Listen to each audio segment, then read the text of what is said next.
Is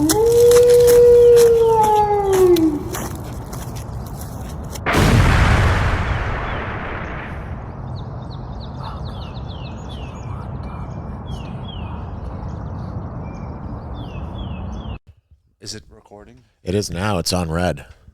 Red means record. How can you tell if it's going to record me if we can't hear it? I can see the sound level things. Is it recording? Can you hear me? Yeah, kind of, but it's on half-ass if you're that far So away. I gotta be close. You got to like really hold it close like you're trying to get promoted. And surprise button. When does it stop? 9 more seconds of whatever sound this is. So we're playing Kamikaze right now. I know this one's like a minute long. It's like an intro music thing. Huh. And I think this one is like the drum roll or the laugh track. Yeah, we don't know what's going on right now because we don't have headphones on. They're colorful buttons and we're pressing them. That one's already over. One This of my 5 seconds. 5 seconds for blue. Does it record over? Does it like have equal amount of our voice and the button sound? Well, if you hold the microphone closer, you might have a better chance.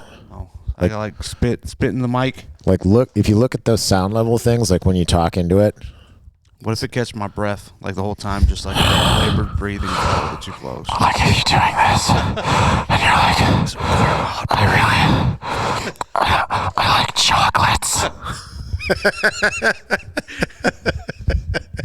On that note, Nick Byers, welcome to the Wonton Wednesday podcast, where we're not just wonton related, we also like chocolates. I look forward to my Wednesdays and wonton eating and other wonton-like things like Uncrustables. You are not the only person so far to tell me that a Pop-Tart is also a wonton. No, Uncrustable, not a Pop-Tart. Oh, no, yesterday, though, because I was at Babcock's, it was like, Pop-Tart's a wonton, and I'm like, yes, I know. You're not the only person to tell me this. In a parallel universe somewhere, they eat them in a bowl. Have you seen the mini Pop-Tart cereals?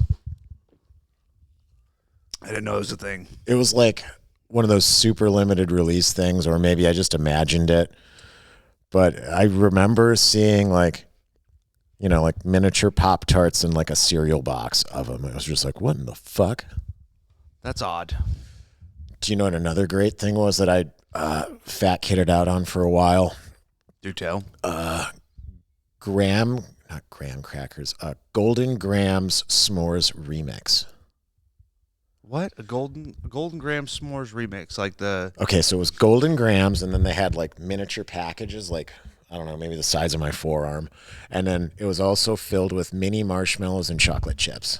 Sounds decent, but... it was fantastic. Way to start your day, just get on with the diabetes. No, I was having this for like my midday snack.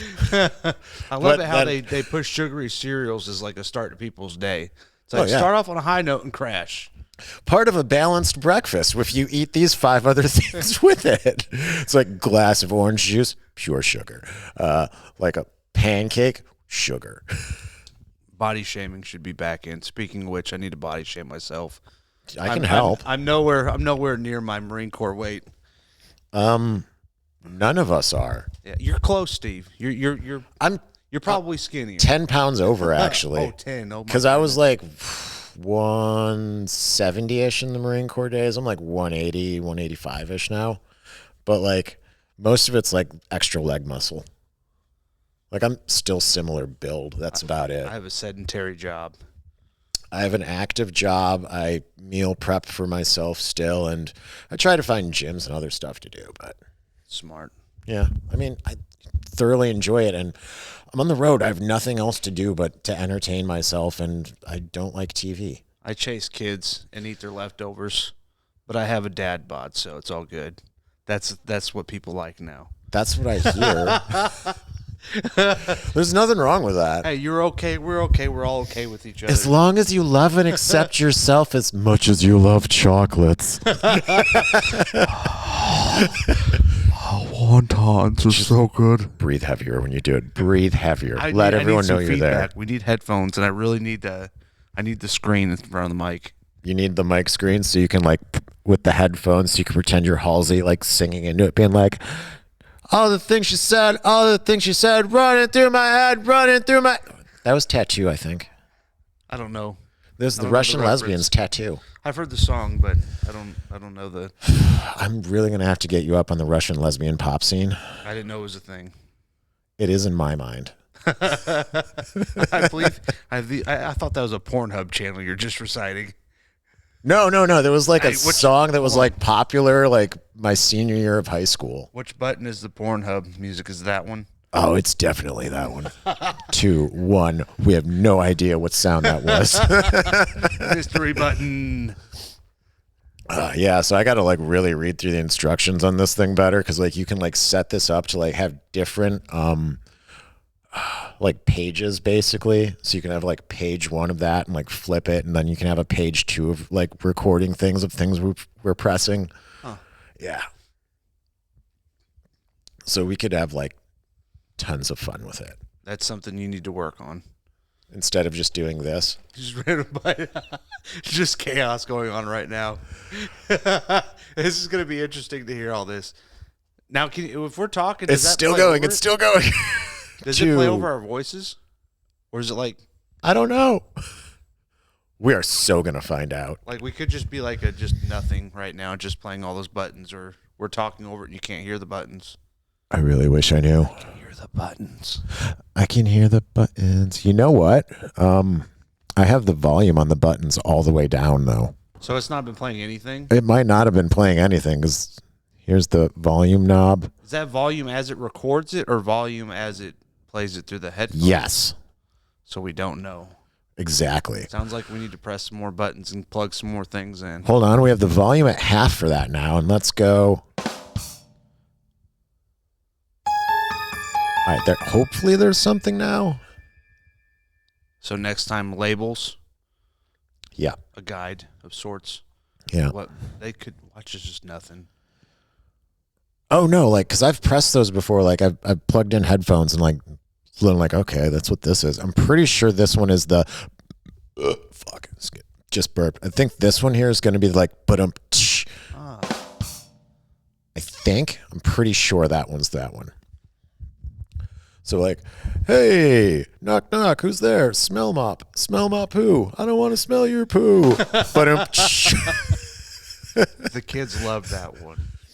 They did. I learned that one from Ryan, and it's constant rotation whenever knock knock jokes come out. Oh man, that sounds like something Ryan would come up with. I believe he, when his son was young, he just like started reading every knock knock joke in the history of knock knock jokes. That's something I could see him doing. Little Miss Muffet sat on a tuffet, eating her curds and whey. Along came a spider, sat down beside her and said, hey. What's in the bowl, bitch? I really hope it's like something else other than the I hope it's like a laugh track or something dumb. I hope Ryan appreciates that homage to him. I do remember that from him a lot. Yeah. I remember it more from Sergeant Geo. Oh, yeah, Sergeant Geo too, yeah. And, oh, man, so many good people there. Oh, I know. So many good dudes. It'd be cool if we could just catch up with all of them sometime. I'm going to try. That would be an impressive feat. Yep.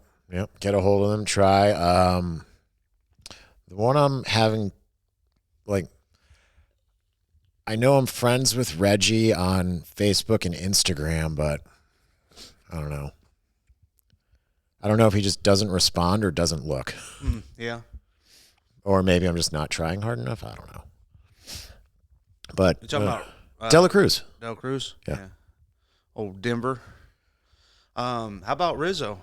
I heard you guys talking about him. I've randomly conversed with him.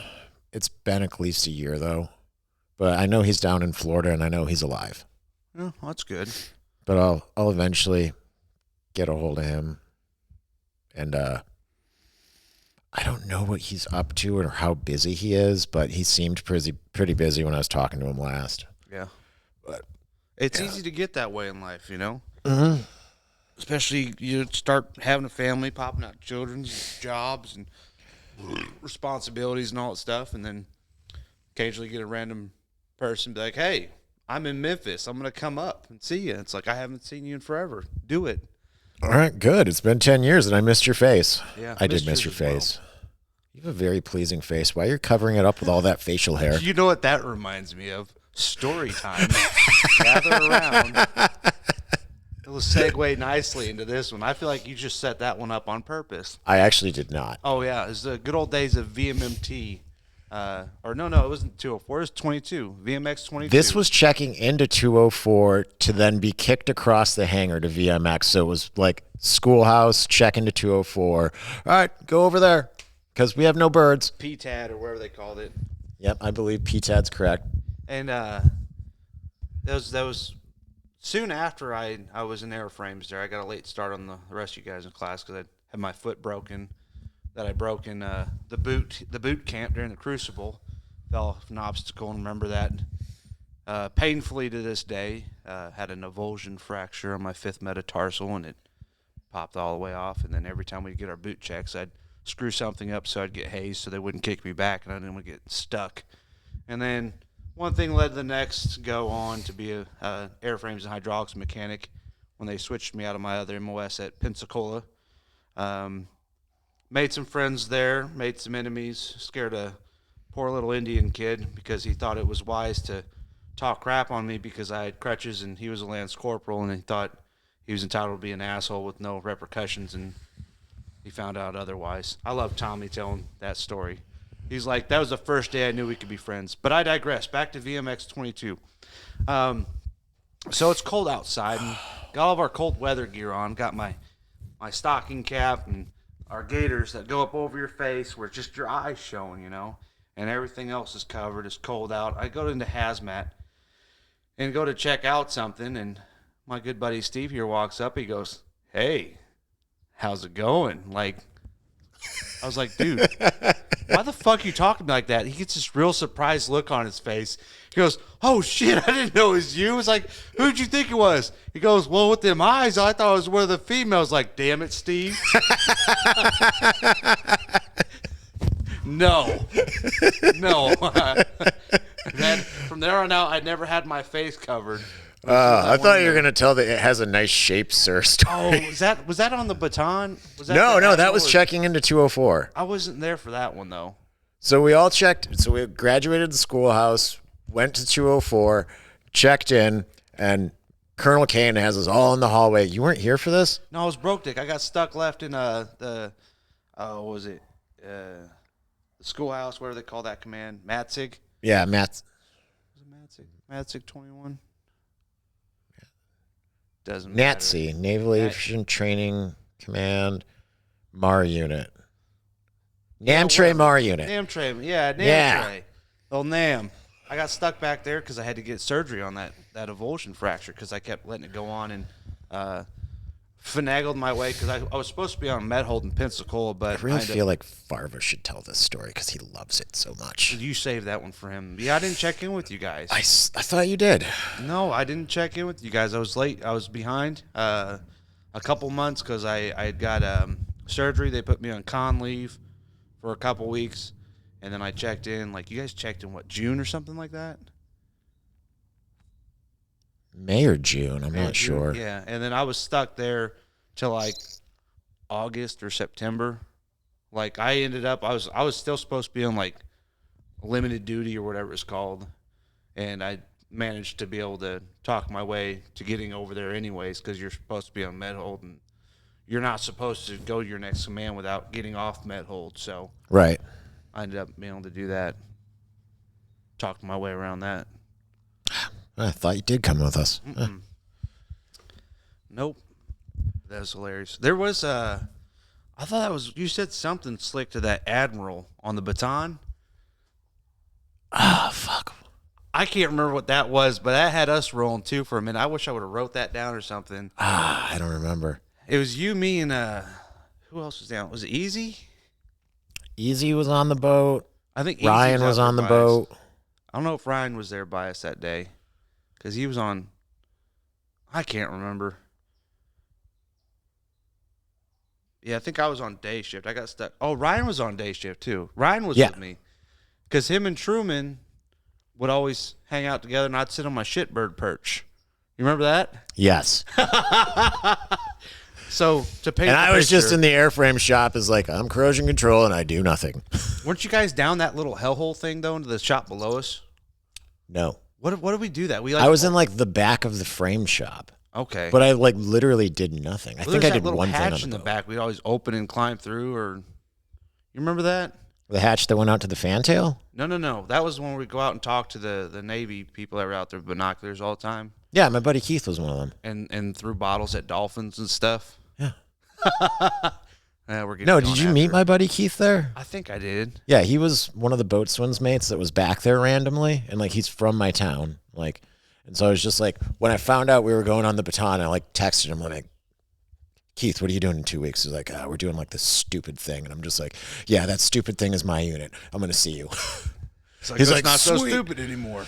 Well, he was excited because it like I remember when we got on the boat, he was like waiting at the top of the whatever the fucking gangplank to get on thing was. He was just like, "What's up, fucker?" And I'm just like, "What's up, dude?" And like Ryan was all excited because he's like, "Sweet, we know somebody on the boat. We're gonna get hooked up." I'm like, "With what?" Ryan ended up driving the boat one night. Oh yeah, I remember that. And the shotguns off the side too. Yep.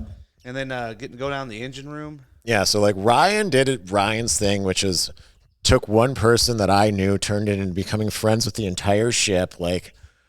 And just like, I don't know what he did from there, but he like damn near ran. And I'm like, fucking Ryan, And then great before job. you know it, he got recruited by the chaplain to be the chaplain's assassin when he came back. That's no, he got voluntold for that. I know. I want to make it sound like he got recruited. Special ops Ryan. He did end up loving that job. Oh, he did. Yeah. And he even got my taxes done for me when I was over there, something like that. He'd like print. Oh, he'd also get stuff printed off for me for my classes. Yep. I think he may even typed a paper for me or something. He stole us or tactically acquired, whatever you want to call it, a bunch of toilet paper and ranch dressing. Yeah, he did. I think Those hand may wrote- or may not have been supposed to be used for the deployed spouse's dinner. What?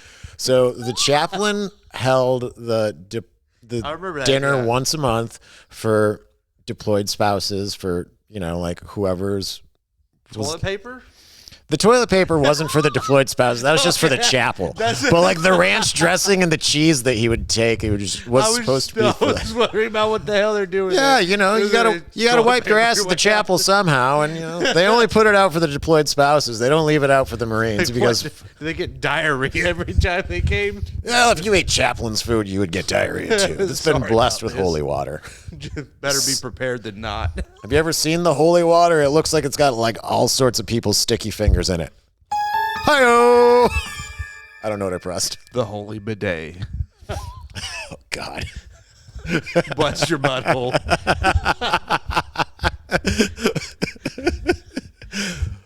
Oh, that sounds like something they should have in a prison. A holy bidet? Clean away your sins. A holy bidet to clean the buttholes? Yeah. Your butthole is now blessed, and now Bubba's going to bless it with his holy spirits. I don't know if that happens in prison or not. I don't know anything about prisons. Mystery button. I don't know what this one's got, but it's 13 seconds long. It's doing something. Good old baton. Oh, and then we had, who would get us cookies all the time? Was that Sung Kim? Maybe? We had our kitchen guy. I think he worked in the kitchen. Oh, he got stuck on mess duty or something like that. Okay, so the way it worked is everyone who went on op eval, so we went to Vegas for op eval, and then we went on the Baton. Everyone who wasn't op eval went on the Baton as like ship's duty or something, because Pumphrey and Hawes were there for like in the kitchen. We were both at both of them though. Oh, they just would add them to the ships duty. They weren't actually Yeah, working. so if you were part of VMX, our unit, and weren't part of op eval, so like you stayed back in New River from Nellis, and then when we went on the boat, because we were still part of op eval, we were part of the op eval team, they went on the boat also, but as ship's duty. Because I remember, I'm like, why are you guys here? Like Pumphrey and Hawes and all of them. I'm like, you guys aren't op eval. What are you doing? They're like, we're ship's duty. We're getting pimped out. They're like, we're the bitches. And I'm like, well, that sucks. We're getting pimped out. No bueno. I'm glad I never got fapped out. I'm pretty sure I was in good contention for it whenever I came to VMX because for some reason, like this is, I love Jason Westbrook to death, but when we first got there, he didn't like me. Like there's, I guess, some people there that got there ahead of time that didn't think I was worth my salt and decided to tell their opinion about it before giving me a chance to prove myself. And got the reputation of being an idiot. It's like, I can be stupid. I do stuff without thinking a lot. Very impulsive. But to go that far. Is that why we get along? Perhaps. Probably. Perhaps. This is probably why this podcast will go in circles, too. Hey, you want to go ride bikes? Connor's not here. We can't do it without him. Oh, I forgot about that, too. Yeah, we had all those jumps out there, too. That was good times. We had Mikey out there, too, the beef. Anyways, back to the VMX thing.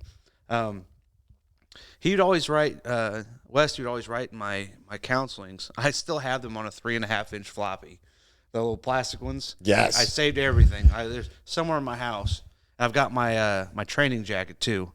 I stole that on the way out. They're like, oh, they're supposed to get turned in and get digitized. So I kept that thing. I still got mine, too. Yeah, I held on to it before they could take them all and digitize them and brought that with. And he'd write on my counselings, Jason, put like, S&M is good Marine. He, shows up on time, wears his uniform, blah, blah, blah, is progressing, in qualifications, whatever. However, at sometimes S&M appears lost in the sauce. It's like, this is my counseling. It says I'm lost in the sauce. Appears to be lost in the sauce. What kind professional of sauce are we words? talking about? Yeah. Well, what sauce are we talking about? Hot sauce? Spaghetti sauce. Spaghetti sauce? Biscuits and gravy sauce, which would be the gravy. I was like, could you elaborate on this? So you just stare off, man. It's like, because I'm listening. If I'm quiet and not running my mouth, it usually means one of two things. I'm listening or I'm plotting. Which is a form of thinking. So plotting's a lot more, diabolical, though. Well, with those eyes, I don't see you ever plotting. That's true. But everybody says I'm always up to something, which is probably true. Probably true. I got a bit of a reputation for being a rapscallion. A little bit. Well, you do like rap music, and you just showed me your field full of scallions. Scallions. Oh, that's another story. This is a good one. This is a dandy. Lay it on me. So I like a doozy. This is old Jacksonville, North Carolina, where there's it's a hodgepodge of great things to do, like tattoos, used cars, strip clubs. You could get some sort of questionable loan from a place and go to the movies. That's basically it. Oh, they had a mall. Oh, and Walmart. Debatable if that was actually a mall. Walmart was great. That was my thing, though. Like, I would get off. I went out and got my fair share of shenanigans, but a lot of times I knew that, had to keep myself busy, for a good portion of it. Had a part-time job, did every extra assignment I could, been on, boards and whatnot for the Single Marine Program, the Enlisted Club Committee, worked at the Enlisted Club, went to school part-time, so I knew to keep, busy. And I had goals and aspirations, I guess. Other than that, though, my hobbies of fun would be sometimes after I get off my midnight shift, I'd get a little wild. I'd go drive up to Walmart, get some potato salad, not raw meat, and a $5 movie out of the $5 movie bin, and watch that and eat potato salad. You ate a whole raw steak, and I ate a raw steak with you walking out of the Walmart once. Been many a times. I was there. It was one of my more memorable experiences. Was that in Vegas? No, that was Midnight Walmart in Jacksonville. I've done this on more than one occasion. Yes, you have. Usually, you and me did midnight go when we were in Nellis to the Hoover Dam. I remember that, and we climbed on it in the no standing part. Yep. We talked to that guard. Hold on, that's a different story. So my midnight potato salad, and $5 movie bin run, it was a nice night out too. Like I had my sunroof open on my Monte Carlo SS I bought from a used car lot that had questionable things with it, check engine light that come on every once in a while, and other things that were problems that, I wouldn't think I'd have got from such a highly reputable dealer there that changed its name, 12 times. Paget's was the name. I don't remember. You bought the my Alero, yeah. Before you got the Excalibur. No, just the Caliber. The Caliber? I thought we called it the Excalibur. No, I called it the Panzer because I hit so many animals with it and it just kept running. There's another good story. This will be loaded. Oh, so the deer story? Well, we got to get back to this. Or the groundhog. The deer story. The deer story is the best by far of the Excalibur, Caliber, whatever you call it. I'm going to call the Excalibur. This is a nice round table vehicle. We do need more people for these. The North Carolina Walmart potato salad DVD run. Windows open. Nice night. Sunroof open. Music going. Hit one of the only lights in town that isn't flashing yellow going down the main strip in the middle of the night. It's red. Yeah, I forget what road that was called. Bell something maybe, or I can't recall. Irrelevant. I hit this stoplight. Then all of a sudden I hear, hey. It's like, the heck is that? Turn my music down. Hey. Look out the window. There's a lady standing on the corner. She goes, can I get a ride? I was like, I ain't got nowhere to be. You seem relatively harmless. It's like, sure. Jump in. Where you need to go? She goes, oh, just drive up this way.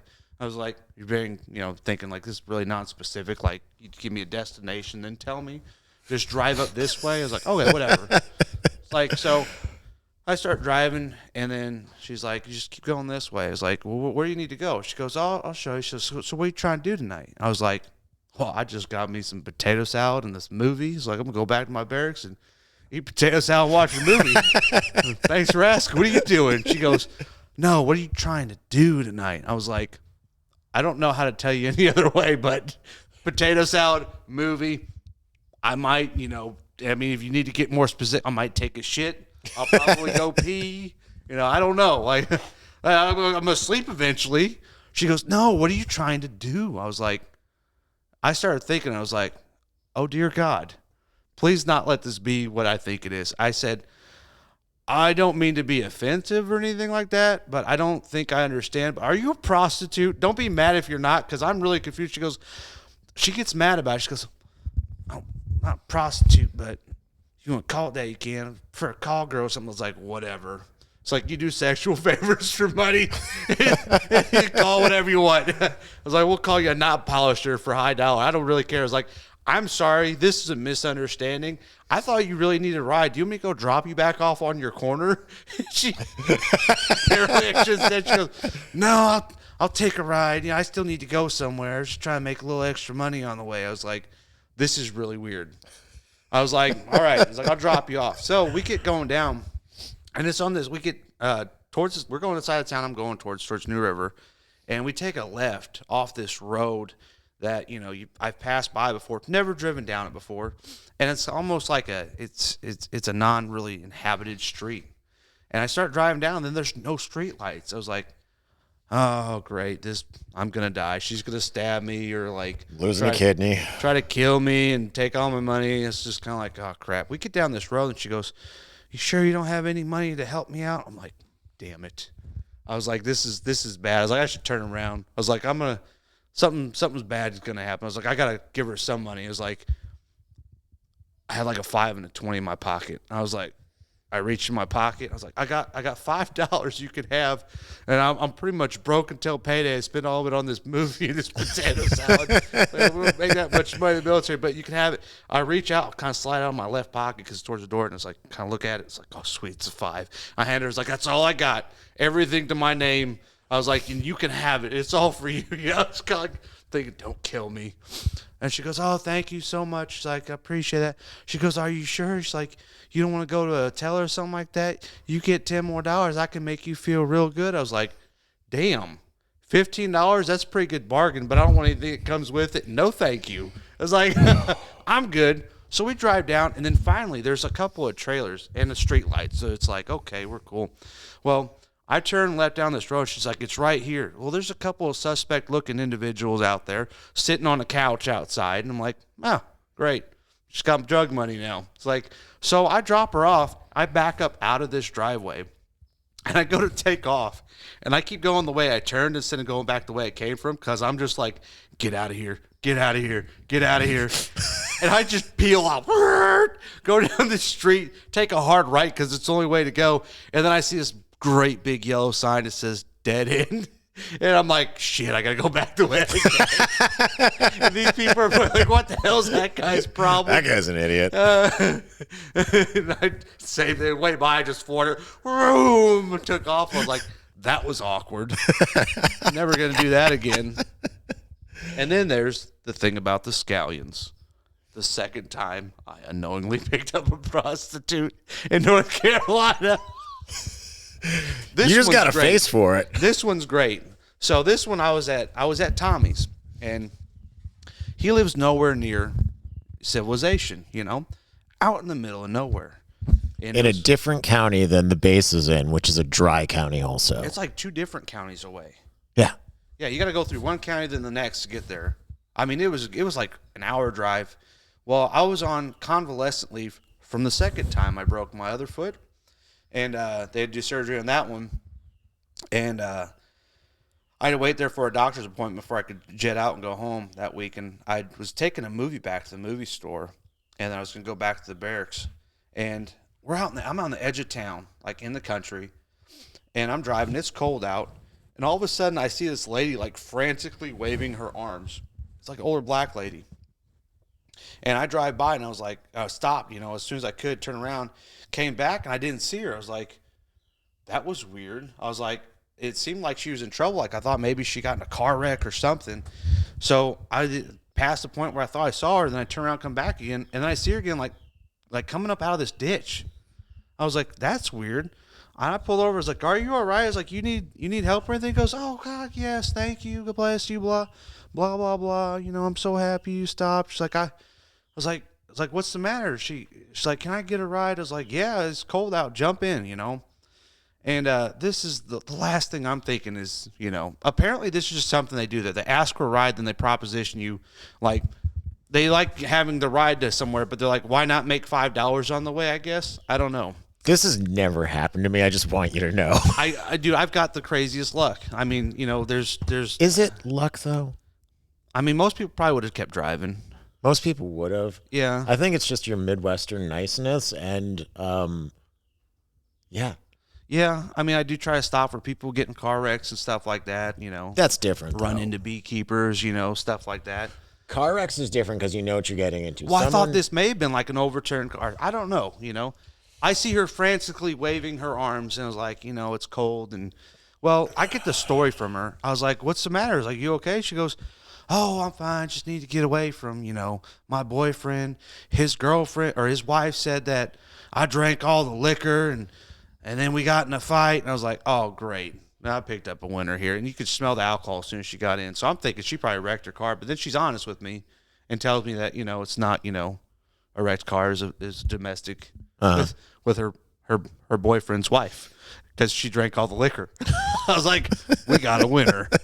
I was like, oh, shit. I was like, oh, well. It's like, I ain't got anywhere to be. So I start driving her to town. She sees my crutch. She goes, oh, what's the matter with you?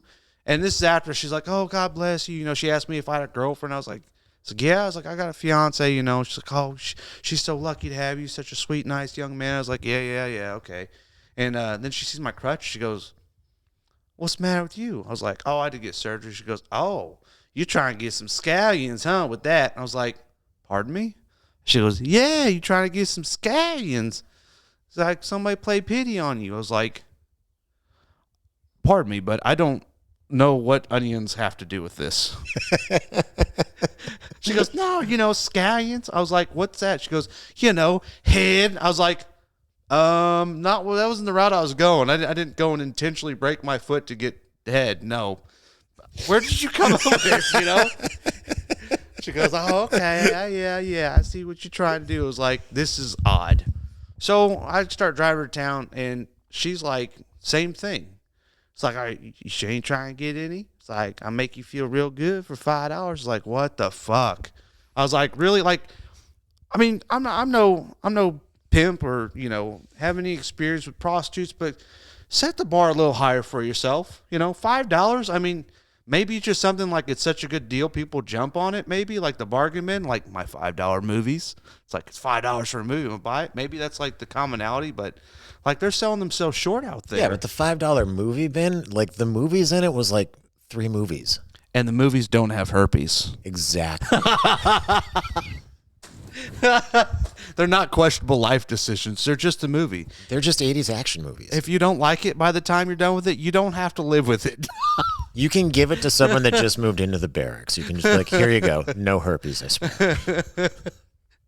Oh, man. And I finally took her to where she needed to be. We get close to the gas station. She goes, can you stop by a gas station? She's like, yeah, you might. He's like, take the change out of the cup holder. She goes and fishes out all the quarters, come back with a 40 of Old E. I was like, that's what you need. You need some more alcohol. Good for you. Yeah. Let's get you the hell out of here. Well, I go to drop her off at this little, like, crackhead hut. There's a bunch of other crackhead women out there. They're just freaking out to see her. And it's like, this is weird. I was like, all right, goodbye, go. She leans over, is trying to give me a kiss on the cheek. I'm trying to get the fuck away from her. I'm like, no. She gets close. Like, almost plants one on me. I was like, all right, no. Just say thank you and go.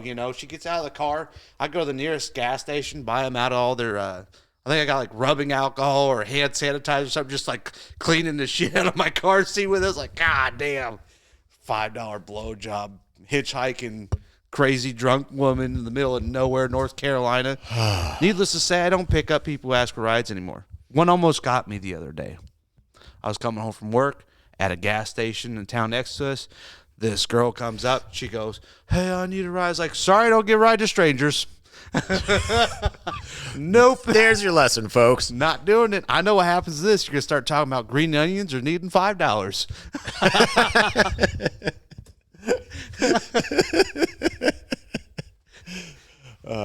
Oh, man. It's wild out there. Y'all be careful. The world is a dangerous place, but it's also fucking hilarious.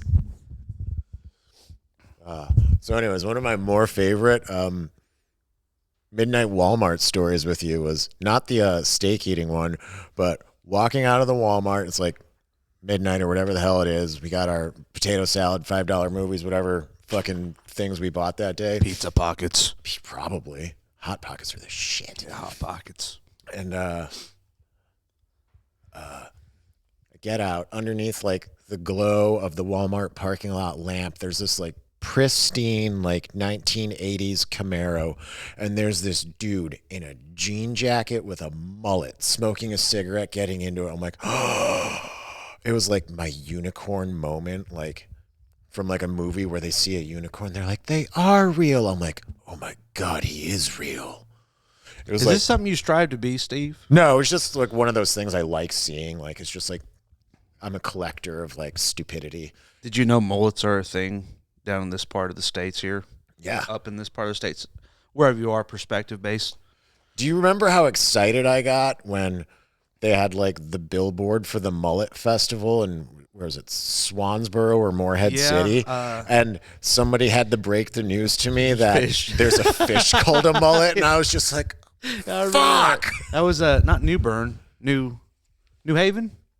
I think it was Morehead City, like one of those places near Cherry Point, but on the coast. It wasn't. No, Morehead was closer. This was further away, like not New Haven. A buddy of mine, he came into a buddy of mine from high school came his ship. He was in the Navy, came in there, and we had that was wild. He came over to Tommy's house, went outside, shot some guns, drank some Captain Morgan tattoo, like several bottles. He passed out after being there for an hour. Tommy passed out. I give it a while, sober up, then drive him all the way back to his ship the next day to make sure he gets there on time. He's puking out the window the whole time, and finally we get there, and as soon as I get him back to his ship, I pull over the nearest parking lot and just go to sleep, and I just crashed hard, and then I wake up a couple hours later, all the windows are up.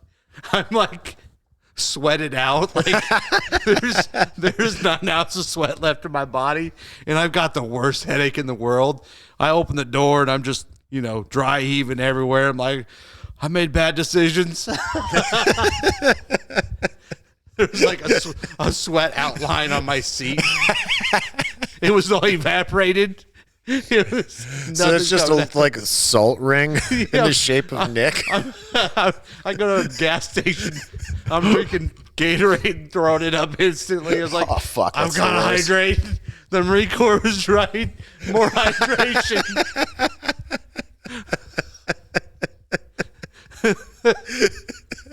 It's like, what next? Am I going to go to one of these blacklisted places they tell us not to go to? But the way these stories are going, it really sounds like it's going to go that way. You're going to start admitting shit like, so I went there. I'm going to go to a lone place that's blacklisted by the Marine Oh, no, I Corps. thought you were going to talk about say you went to the strip club that was in a trailer, and I don't remember the name of it, but it was on the blacklist. Which one? There's like several of them. They call the Jack Shacks is what they call them. Yeah, but I remember like one of them had like a really fucking hilarious, it's an obvious Jack Shack name, and it was like you looked at the name or like the address that was on the blacklist for it, and you're like, that's like the middle of a trailer park. You're like, I know that road. It's like off base, take a left, and like then there's like that trailer park's name was like the road name. Huh. But like then the name of the quote unquote establishment was like fucking There's I like don't one remember. towards it was like Wilmington, Handy's wasn't it? or something. Yeah, it was like Handy's? off base and like take a left. It's the first thing I could think of, but it was like something like Hand that. jobs and more. Hand jobs and more of Moorestown. The more you pay, the more we do. That's a great name for a place. The more you pay, the more fingers she has. Here's $5. Do my laundry. Yeah, there's one of those. Oh God. Yeah, it was like fucking Jack Shacks and loan places. Yeah. That was the blacklist. It was like, oh, you can't get a loan from this place because they will rip you off. And they won't give you a hand job. That's maybe why they got blacklisted. Some like colonel couldn't get a fucking hand job with a loan. He went and got a loan, didn't get the complimentary hand job. He's like, you're axed. You're done for. I run this town. Chesty Paul would be ashamed of you. Goddamn, yeah. So, where I work now, at an undisclosed location, I can't talk about what I do, not because it's special, because they'll want to fire me. Okay. So fine with that. Like I'm marked for death at my job, I guess. There's already been somebody in our quote chain of command that is displeased with things I've done in the name of freedom, to say the least. Underlying stuff, legal issues, and court cases pending. Be able to tell more. But in the meantime, there's a lot of veterans where I work at, and one of my things I like to do is, I like to talk to them about their service and what they did, find out, what branch they were in. And then I'll slide in on them, like, yeah, man, I was in the military too. They're like, oh, cool, what branch? I was like, can't really talk about it too much. They kind of like, oh, really? Why? It's like, well, the stuff I did, not really allowed to talk about. Classified. Like, oh, really? What branch you were in? I was like, Special Coast Force or Special Forces Coast Guard. So I see them with the Special Forces Coast Guard, and they're like, "Wait, what?" And then I just talk crazy to them. They're like, "This guy's insane," and it's fun because they don't know me. They get to know me, then they know it's true. I am insane. It's fun. They eventually figure it out. They're like, "Oh, he's one of them crayon eaters. What's your favorite color?" I was like, "Rainbow." Yeah, that's the good one. Yeah, one of the guys who kept giving me I usually tell him blueberry. Blueberry? Blueberry. No, blue. You just tell him blue. Like, what does it taste like? And you say, duh, blue, stupid. Or I like to tell him it's blue raspberry. Yeah. See, that's far too imaginative. You just got to give him a blank, like, simple, like, it tastes like red, stupid. There's a guy there, one of our meetings we had, there was this donation box outside where it's like, school supplies for kids. Well, on the way by one day, I grabbed a box of crayons. We're in the middle of the meeting. This guy kept giving me craps up towards the front. And I look at him, grab this box of crayons out of my pocket, look at him. I was like, act surprised and looked at him, kind of showed it to him. He gets this big old smile on his face. And I open it up and start shaking it like, it's a bag of nuts and you're looking for the right one, finally pull one out, look at it, look surprised. I'm like, ooh. He looks at me, starts kind of like laughing, trying to hold it in. And I just take a big old bite out of it, snap it in half, and pretend I'm chewing on it. Stick it up my gums, pretend I'm chewing it. He's up there like losing his shit, trying not to laugh. And some other people next to me like, what the fuck are you doing? Are you eating a crayon? I'm like, yeah, it tastes good. You want one? Like, what? What's your problem? I think He never messed with me again after that. Oh, great. I convinced my brother and sister that the brown one was like this amazing flavor. Like everyone thinks it's shit, but it's like I told them it was like some like amazing flavor. I'm like, everyone thinks it's shit, but it's actually this. It's this lie we've been telling you guys for years so we can get more. That's and I'm outstanding. like, the 8 count's better than the 16 count because the 16 count one comes with a black, and that's black licorice. That's bullshit flavor. Nobody likes black licorice. That being said, surprise button time. You pressed it twice, so it turned off. Oh, so it's like a half. Yeah, so when you like watch right there, when you press it, it'll give you the countdown of how much time's left, and if you press it the second time, it goes away. Oh, okay. We're learning more, except for what sounds we're making. Yeah. We pressed orange that time. So orange glad didn't say banana? That's a good one. That is a good one. My kids like that one. Oh, they know that one? Damn. Yeah, they do. They do. They got a couple good ones. Henry's got a whole book of like Halloween jokes. He likes Halloween and loves jokes, so it's perfect for him. That is perfect. So let's see what else. We were talking about the Hoover Dam. That Yes. was good. Well, that was, oof. They say what happens in Vegas stays in Vegas. That's fine because the Hoover Dam's not in Vegas. We'll talk about this one. Man, so many fun things happened on that trip. Even one of our beloved sergeants came out of our hotel room one day after a long night of drinking, because there were many, and he vomited all over the grass in front of his hotel room. Because when you stay in an Air Force base, you stay in hotel rooms. And the vomit like ate all the grass, and it was a bare spot there for like the rest of the time we're there. The grass wouldn't grow back again. It's like that was awesome. Anyways, so Steven here and I went to the Hoover Dam. Like, it was on a whim. Like, let's go. And he had the hazmat truck. Didn't we take that thing off-road out there in the desert too? Probably. I think Hawes was with us, wasn't he? No, because Hawes didn't come on op eval. Who the heck was out there with us? Was Ryan there? Ryan was there. Because Ryan Truman and I, we went out quite a bit. Ryan and Truman went to, was it the Spearmint Rhino every night?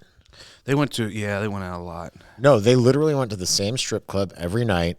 And They go to the casinos. No, they went to the strip club because they were friends with all the strippers by the end of it. Like, I'm dead serious. Because you know how Ryan can be friends with anyone? Yeah. Like, he literally made friends with the entire strip club. They went to the strip club every night. I was just trying to honor the what happened in Vegas stays and Vegas things. Apparently, Steven's got a tell-all. Oh, Ryan will tell you. He's very honest about it. He's like, yeah, I'm friends with them. This is Carla, and she's like the best. Like, when he got out and like drove back across the country to Oregon, like he like stopped, like watch hung our out kids. with them. We hang out together. We just go watch We movies. trade and have fun. parenting advice. I critique her on her dances.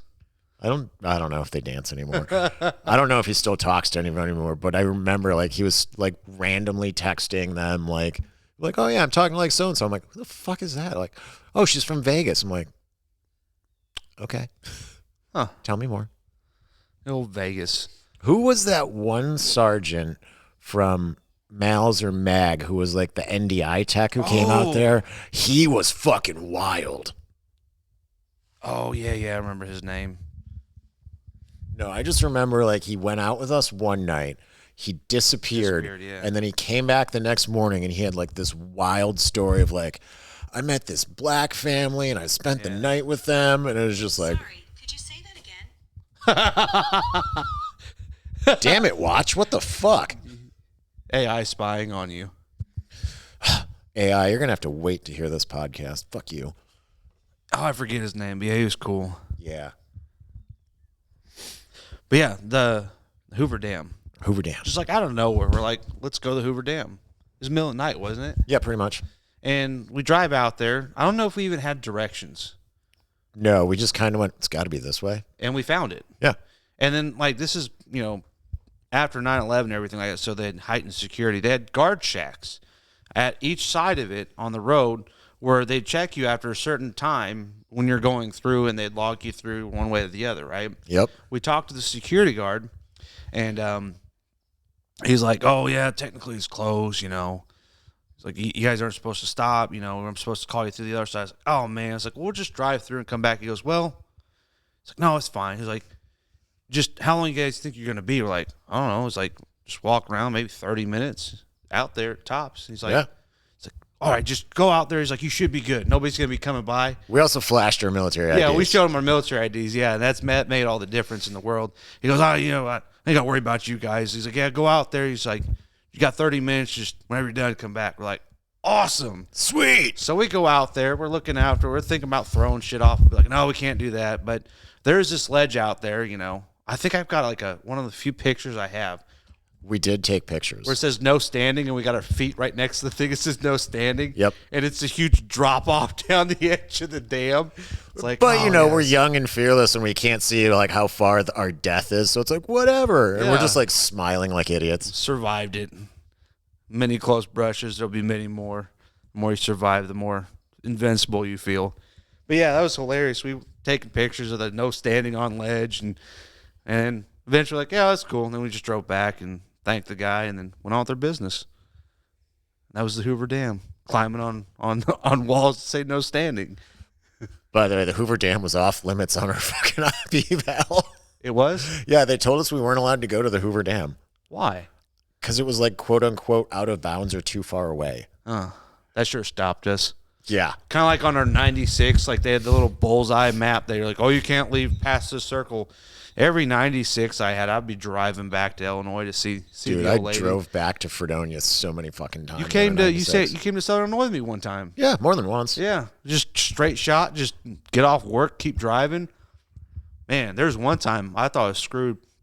I was going like, I don't know, 100 and something, down 40. And there's this part right past when you get to North Carolina where the speed limit just drops down to like 55. And then they've got, like, they don't have highway patrol there patrolling. They've got actually, like, their local police or the county, like, patrolling it. And they just, I guess it's a big revenue trap for them. It's like, why else would you have that speed limit in this one small section? And why would there always be a cop there other than revenue? Well, I was flying through that thing. And I see this cop, and I was like, oh, crap. I was like, do I keep going faster or do I stop? I was like, I just pulled over. I was like, I'm done for. It's like, I ain't outrunning him. He's going to see me. There's been many times I've discretionarily taken an exit, and waited for the cop to catch me. But he never saw me or caught back up or didn't want to stop me, I guess. And, he kept driving. So I figured, it was good to go. But this time I just stopped. I was like, I'm done.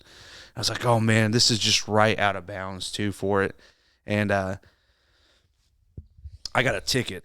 The cop comes up. He goes, you have any idea how fast you're going? I was like, yeah, there's a good song on the radio. I was going pretty fast. I didn't see my speedometer until I seen you. And I was like, and I looked at it, and I was like, yeah. It's like, can we say 90? He goes, this is more than 90. I caught you at least 96 before you slammed on your brakes. I was like, yeah. I was like, just trying to get back to my base. I always do the military thing out. Right. It worked a lot, but not when you're going 90.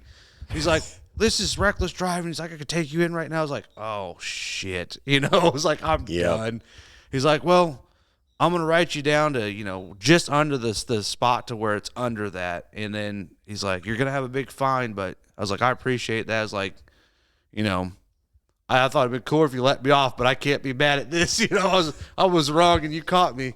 And so he let me off that. And then finally I was like, oh, crap, this is like got to appear in court. So then again, I'm like, oh, crap, now I got to figure out what to do. Well, I went and talked to one of our supervisors about it. I was like, yeah, listen, here's what's going on. He goes, He's like, you're going to have to leave work. He's like, the command's going to have to know about it, all this other stuff. He goes, he's like, this is what's supposed to happen. You got to, notify the command. You'll get in trouble. They're going to write you up for it. I was like, for a speeding ticket? He's like, yeah, you got to go to court over it. I was like, man, this is crap. And I don't know if this was, I lost my license for speeding tickets there for a while. I was bad. I had a heavy foot. Still probably do. But he's like, oh, yeah. He's like, it's no good. But he's like, hey, call one of them traffic lawyers. See if they can go there for you. He's like, I think you can go in your stay, or if you got a lawyer, they can represent you. You don't have to show up. So I did that. I called one. I was like, hey, I need representation. I got to appear in court. Can you guys go there for me? He's like, yeah, we'll take care of it. He's like, we'll probably get you down to under 10 or something like that, court supervision or something like that. And it'll cost you like $150. Like, that's not bad.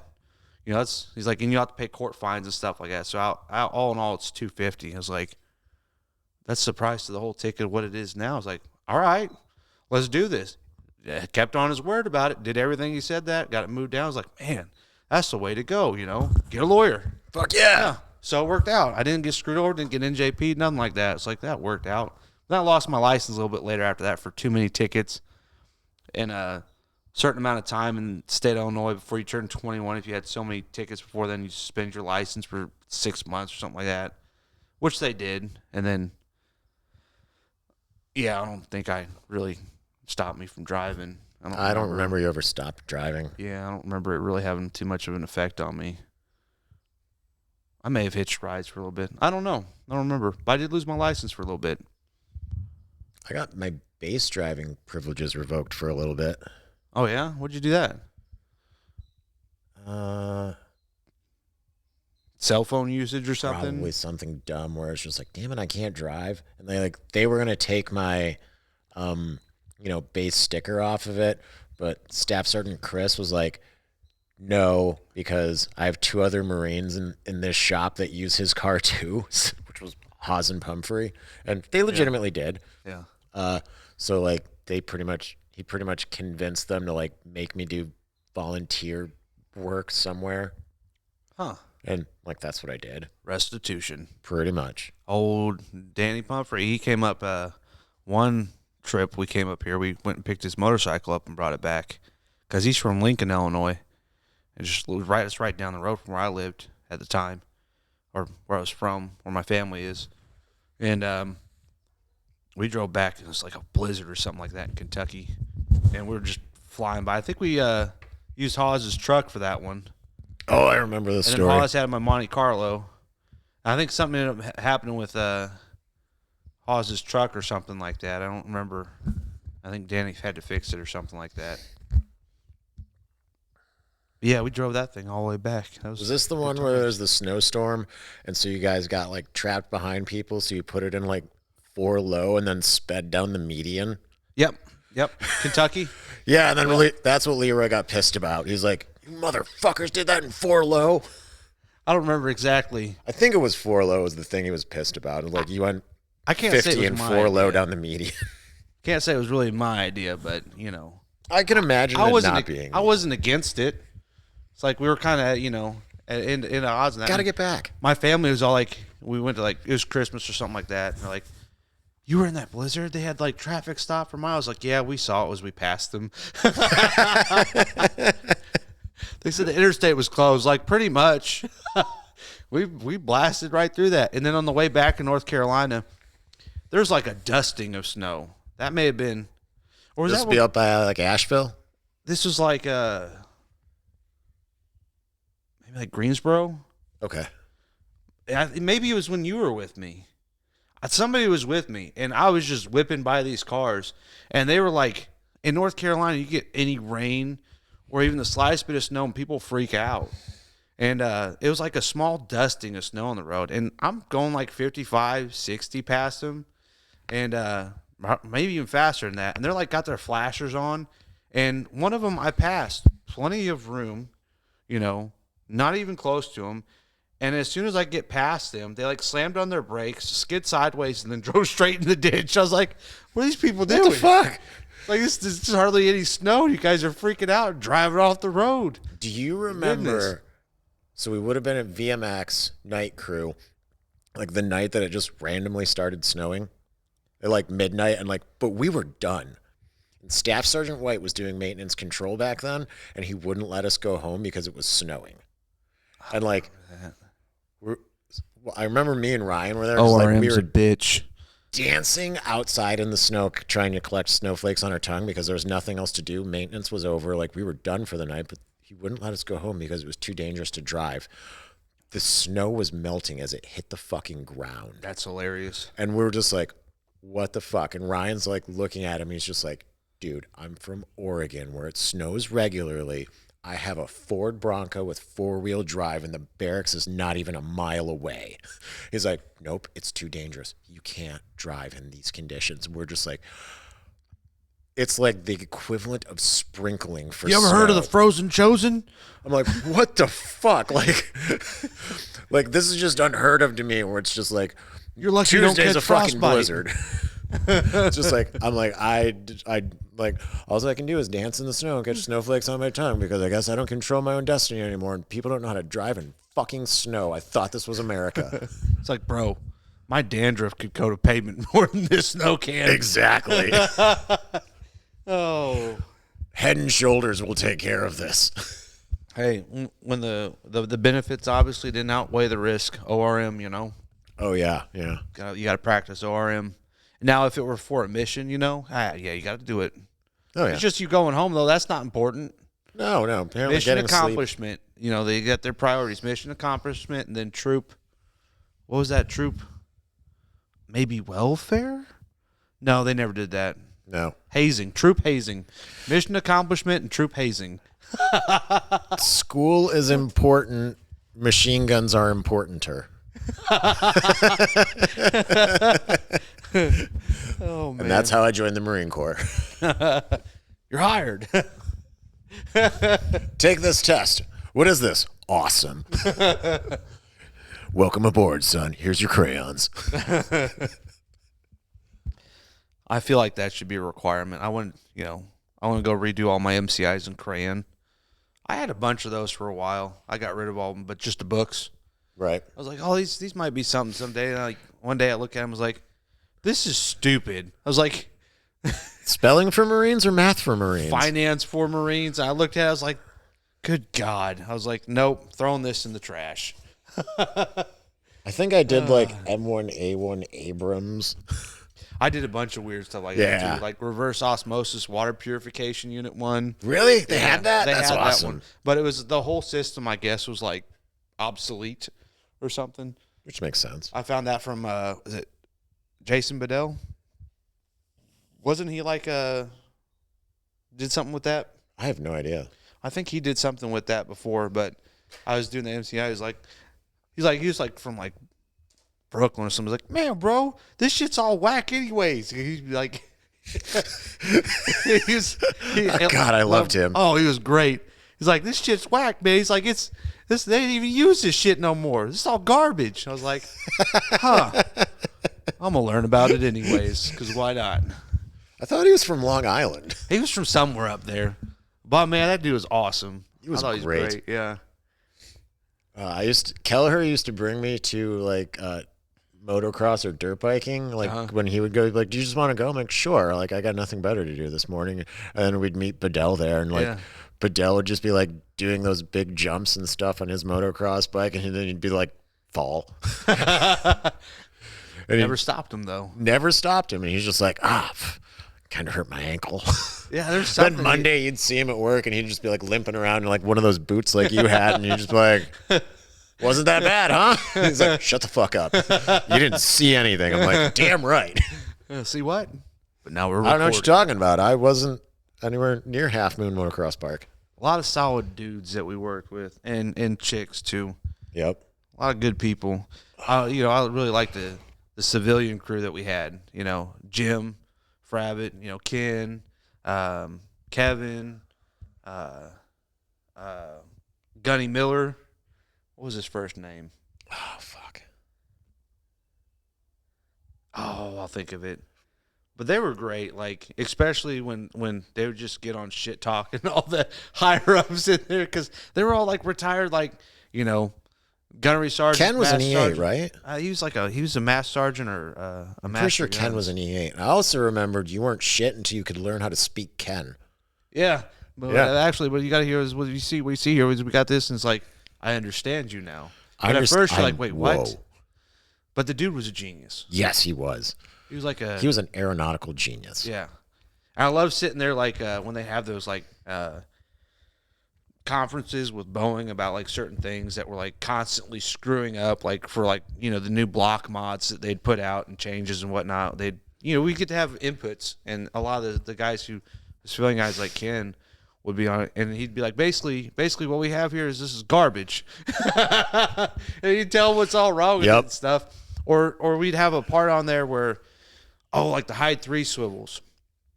Like this component is all the size of the hole that you access it in, and you can't take anything off or tighten it right with the access panel you have. Like you can't get a torque wrench in there. It just doesn't have the room for it. It's painstakingly slow, awkward contortionist of an area to work in, and they were failing at a higher rate, all at once. And then the engineers were like, well, that component was designed to never fail or something like that. It was like, well, now it is.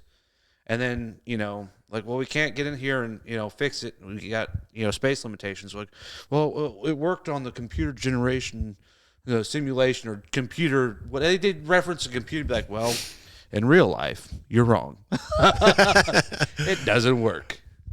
I think there was one point where Leroy was wrenching on something, I want to say in the wing or the wing stow area, and like some engineer from Boeing just happened to be walking through. He's like, hey, Marine, what are you working on? He's like, this fucking thing. He's like, oh, I designed that. Well, you're a fucking idiot. And like but he said it in like the most Leroy way you could like say that you're a fucking idiot. Yeah. It's like in his like half New England, half South Carolina accent, like you're a fucking idiot. I'm just like, fuck yes. Yeah, I loved it whenever Avi would call me too, be like, hey, we got it stuck in an undefined state. Like, can you come help us? And I'd override stuff left and right, be like, oh, can you do that? I was like, we're going to find out. You guys fucked up when you gave me my QA stamp. My favorite Avi thing that they ever did that was retarded was, I'm not sure if you were there yet then, because this was pretty early. It was, hey, you guys need to change out a swash plate actuator. All right, fine. Change out the swash plate actuator. Same code. Same code happens when we put it in. All right, well, I guess that swash plate actuator's bad. All right, well, guess we'll change it out again. What are the odds? What are the odds? Third swash plate actuator goes in. Still bad. Oh, man, the swash plate actuator's bad. You guys got to change it. Okay, at this point, we're pretty sure that the swash plate actuators are fine, and you guys need to start chasing wires. And, like, I think it was Staff Sergeant Burr?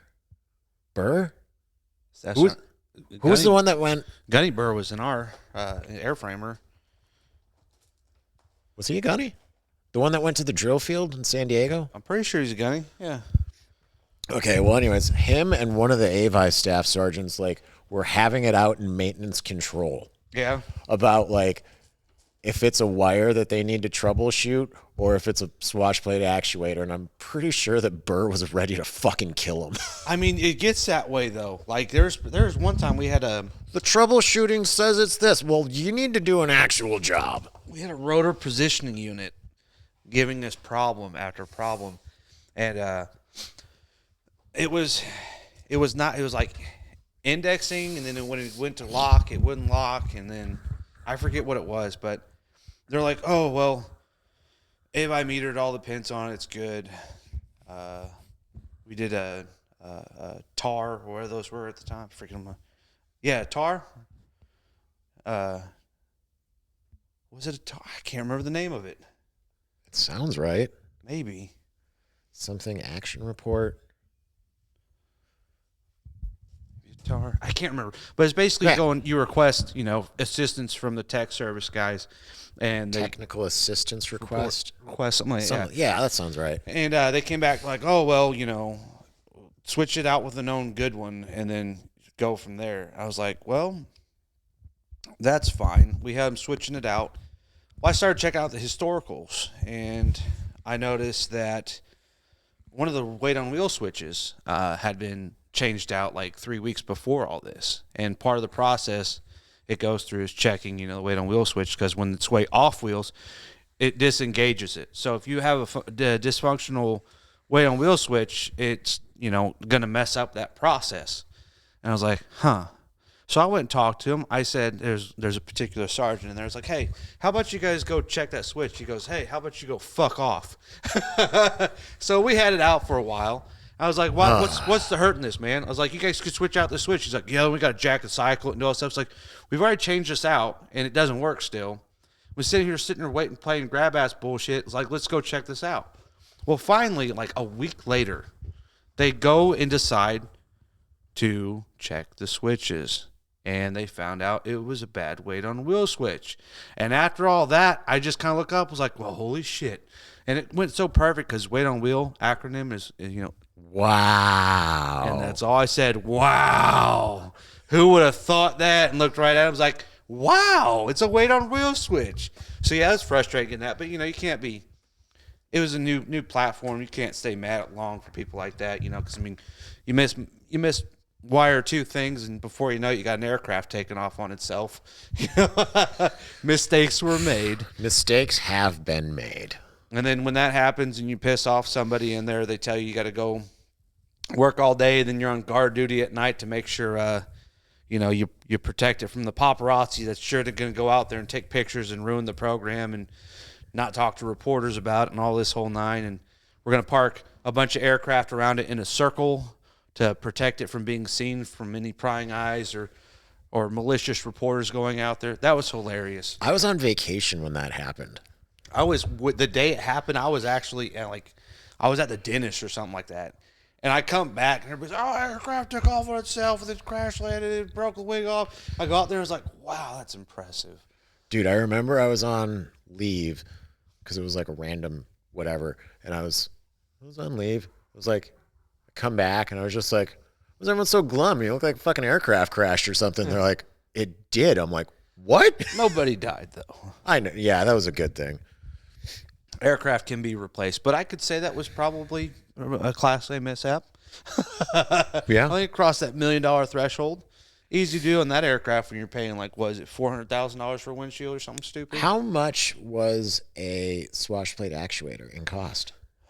Those were a lot. Was it like 1.7 mil? I don't know if it was that much, but that was one of those things where it's like, I forget, everything went down. I remember gimbal bolts being expensive. Yep. Like $15,000 a pop, and you change four every time you do an engine drop.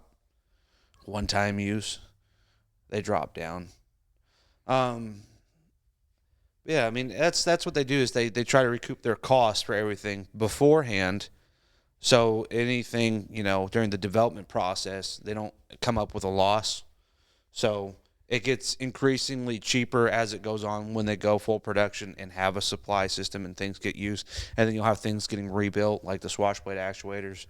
But I don't know. They figured they'd have some sort of warranty on that. But, that's probably not how the government works. Like, we're just going to pay our contractors more and more money because we invest in them. Because we want them to succeed, and if they fail, the economy fails. I can't get my six-figure job when I get out. Yep. That was impressive, seeing how many of the people that were involved in that process of the Osprey, when they got out, had these nice cush jobs they landed with these contractors that they went through. That's an interesting thing to look into sometime. Like, this guy had a hand in it, and he works for Raytheon, making a lot of money. Or Bell or Boeing or one of the other many places that went through it. Either way, though, that was an interesting I wanted to place. get into Moog when I got out. What? Moog? Moog? They make all the hydraulics. Oh, okay. Like all the actuators. Yeah. I remember seeing that on the tags. Yeah, because I was up by Buffalo. Okay, there's one of the guys that one of our civilians, Stark. He went down and did hydraulic testing down like Texas or something like that, making bank. Just for hooking stuff up and testing it and then unhooking it. That sounded pretty cool. He's one of our early civilian guys. Jim Frabbit, though, man, he was a legend. He was a legend. Going out to the all-night diner afterwards, too, after work. Just have him talking shell time. He would be harder on the newer guys than anybody else. That old Vietnam era, like, Marine that was in him, just, oh, man. Like, he beat the shit out of some of us a couple of times. Did he ever tell you his stories when he was a young, like, Lance Corporal, and, like, the barracks that he was at was 4010, which was our schoolhouse barracks? They were all condemned. And torn down. Yeah, 4010, 4020, like. And 4025. 4025, yeah, all torn down. Yeah, I know. Leroy told me. Yep. Asbestos, roaches. There's one time I was sleeping all night. Roach. Did Frabbit ever tell you, like, his stories from when he was, like, our rank? Well, you know, it was like the 70s and 80s then or whatever, and they didn't have a way to test for weed, so everyone was just smoking weed like a motherfucker. Huh. Yeah. Like, because, you know, also back then you could smoke cigarettes in your barracks room. You didn't have to go outside for it. Yeah. So they were all just smoking cigarettes and smoking weed and getting drunk right in the fucking barracks. I was like, God damn. Good times. That's wild. Yeah, well, at our first command, you could smoke weed because when everybody tests positive for it, they just sweep it under the rug. This program's too important. We have to let this one go. That's like 90% of our workforce. He ended up being the assistant commandant, didn't he? Walters? Was it Walter? Glenn? Was his name? Yeah, Glenn Walters was the assistant commandant for a while. Yeah, and he was pissed. We had that formation. I was fairly new, and I was like, what's going on? I figured it out eventually. Oh, God. And that was like one of the height of changing out gearboxes left and right. We got good at that. I got good at modexing. Yeah. Yeah. Oh, hey, we're getting a new aircraft. Yeah, Guess I'm painting something today. A lot of that. I got good at signing off all your guys' maths, too. You come in and be like, hey, I need some stuff signed off. Be like, let's go. Just click. I'd have it all ready for him. Like, yeah, just got to go look at it, touch the paint, tell me we're good. Yep. Have to QA stuff for those panels and the yearlies where the 365 day inspections. Yeah. Go out there and QA all those panels. Yeah, me and Bates were talking about that not long ago. Like, this is a 2-day inspection. Shift. Got it done in a fucking shift. I mean, you look at the stuff that they do, though. That was when they put that on the old PEDs, that was like them taking their sweet time and, like, you know, it was way higher than what it should have been. But we did do some stuff, though, at record speed, though. Well, also, like, at that point, those 365-day inspections were the first ones that those ever had. They were 1-year-old aircraft. Yeah. So it's like, yeah, we'll look through all these parts that they want us to look through, but what are the chances this thing's already going to have corrosion? By the way, it's carbon fiber, so, like, the only things I have to look for are, like, look at there's a few random bolts under everything, and it's just like, all right, well, the skin's obviously not going to have a problem, whatever. Well, then the cells, they got the belly panels in those cells for titanium. Yep. I remember how excited you were when you found a lower crew door bolt that was corroded, so you got to down the fleet and issue a one-time inspection of every aircraft. It wasn't over a corroded bolt. It was a lower crew door bolt. It wasn't the only one that you ever downed the fleet for, but you got very excited for that one because you came running in the shop. You're like, I found corrosion! And I'm like, I don't think we ever downed anything for corrosion. You did. You did for that. I couldn't. But it was night crew, so it didn't fucking matter. And the fleet was our unit. We couldn't issue conditional inspections and down fleets like that. They'd have to go through a process. But there were times where there was a. No, I remember because you found it, and then I had to check every crew door bolt on every bird, and there was a math for it. Huh. I don't remember. There's a lot of stuff that It took me like 30 minutes, but whatever. we'd find, trends of downing type discrepancies from, just. I would say they used the wrong material, like certain bushings they put in certain areas that they changed them out, like on diagonal braces. I think they did something like that. They beefed them up or changed out the bushing and changed those on all the aircraft eventually. But we'd find like common trends on stuff like that. That thing vibrated the shit out of everything. Mm-hmm. And there's some diagonal braces. There was a diagonal brace that I guarantee you they're probably still having problems for us. I remember it on the inside of the nacelle towards the wing. It was in a precarious spot, but I noticed on a lot of them, the old wear grease, everywhere, and finding a lot of stuff loose on them. I don't know whatever came of that, but I think they were pretty mad when I pointed that one out because I don't think that was something that was supposed to be a quick fix or something like that. I was like, I really don't give a shit. We're not going to crash aircraft. Mm-hmm. It's more important. We had too many problems before then, like hung landing gear. That was fun. We got really good at that for a while. So our procedures for landing, for people who don't know, is we land them on mattresses. Mattress stack, 2 mattress, 1 piece of plywood, 2 mattress, 1 piece of plywood, 3/4-inch plywood. You forgot the pallets. Oh yeah, the pallets are on the bottom, and then you have these giant, like not toe straps, but yeah, like the truck ones, which are like 2.5, 3 inches wide, and it equals 48 inches in height, if I'm not mistaken.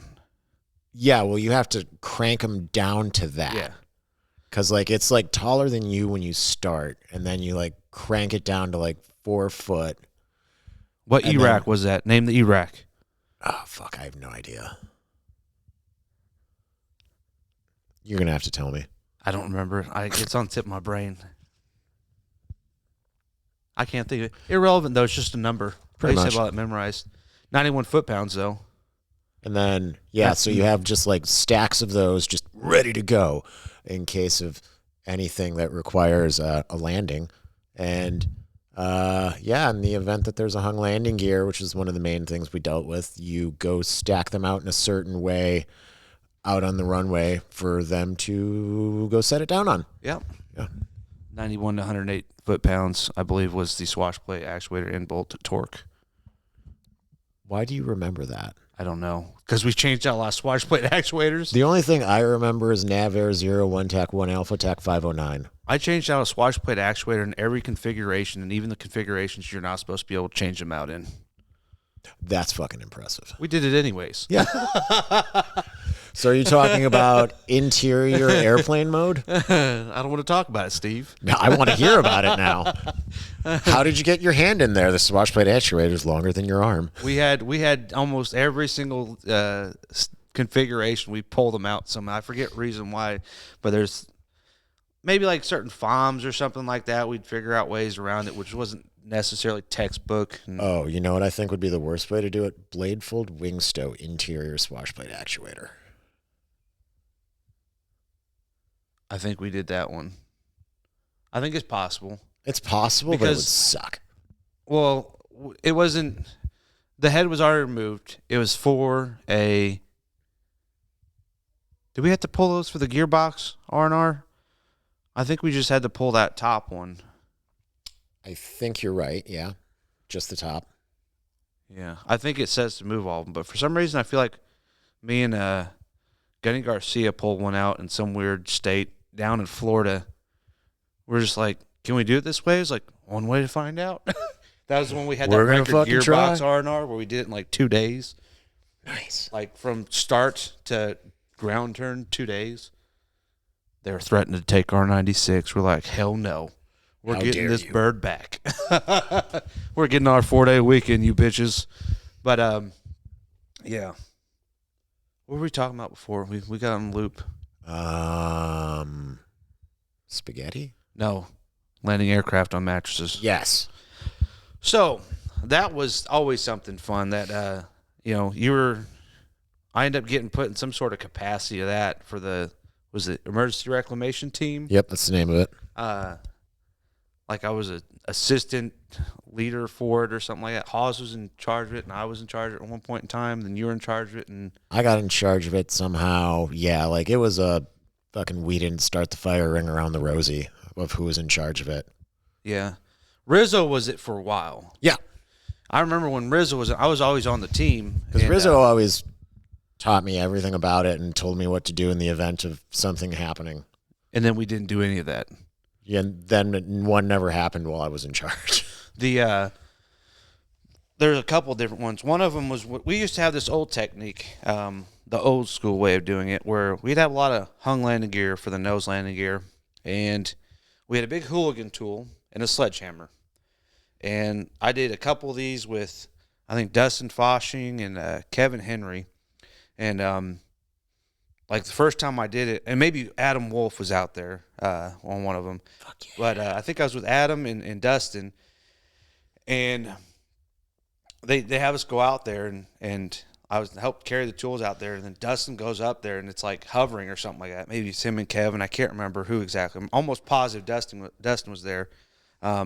And they take this hooligan tool up there. Oh, Rocky was at one of them too. Green. There's several of them, different guys out there.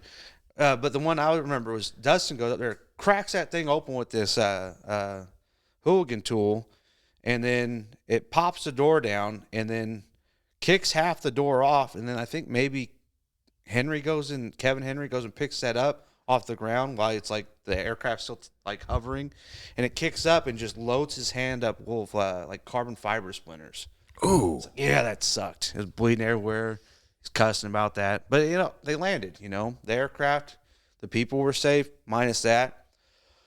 Well, this one we went out to, I had to do the static ground. That's what I was doing. I'd get the big plastic handled thing with the big hook on it, and you'd have that little clip you put to a tie down, and you touch it to the landing gear.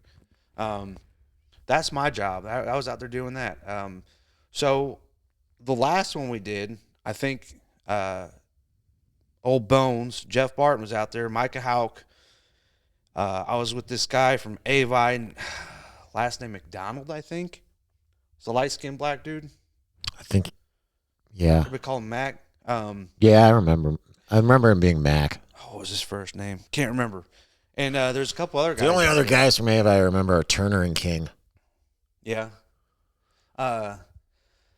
Rizzo was out there, and then the lieutenant colonel, forget his name, but he was the XO, was out there, and he goes, "We're not gonna hover and fucking break this thing out. Instead, to protect the aircraft, we're gonna go out there and hover on the main landing gear so it can be grounded, and then you guys are gonna go underneath it while it's doing essentially a fucking wheelie and break this landing gear out."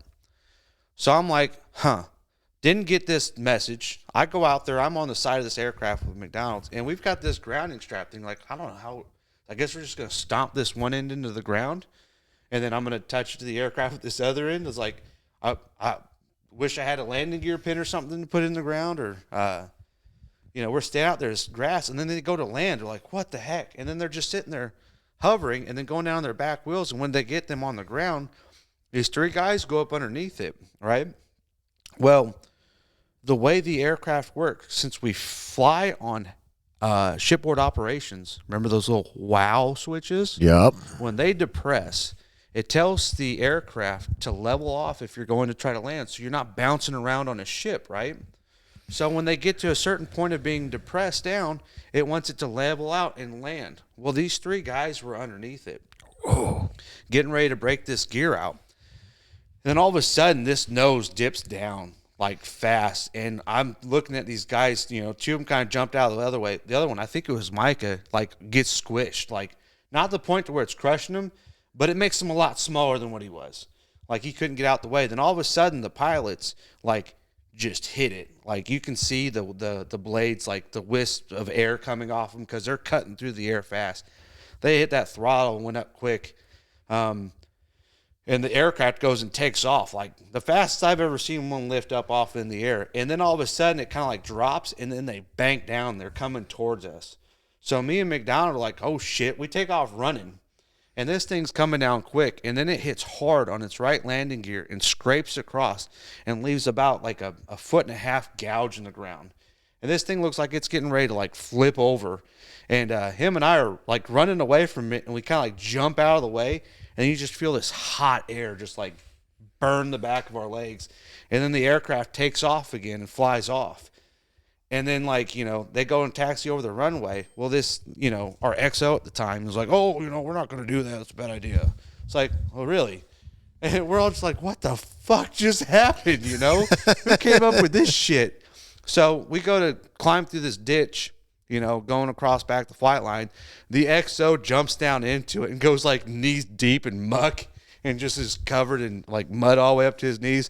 We all find a different way to walk around where we don't get in the mud. And he gets out of there, and I'm talking to, I think it was Michael. He was like, what was that all about? He goes, they wanted us to, do a wheelie, so they could ground it. I was like, that's my job. I was like, why didn't we do it the way we always do? He's like, I don't know. It's what they said to do. Rizzo was out there for it. Like, what the hell happened? He goes, the XO just started telling us, this, that, and the third. And I was like, man, that was crazy, So then they decided that they're going to land on mattresses. Well, the mattresses we had, we're getting out there, We set them up, never landed them on mattress before. We had our old way of doing things, Didn't read up on this E-rack. So we take apart these mattress stacks to try to get them out there and then set them all up. Well, the aircraft just blowing them around. They try to land and it moves, it scoots across there. So we start getting on the pad eyes, these little metal hooks in the ground that you tie down the aircraft with. We're trying to ratchet them down to these pad eyes, and they're old and rusty, and they're just breaking off one after the next.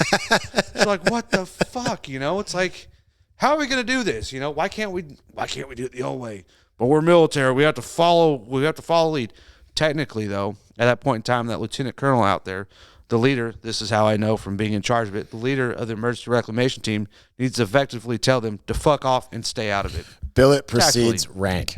Yes. So tactfully, you tell them to fucking mind their own business and that they're not in control. They report directly to the CO, XO, acting, whatever, it doesn't matter.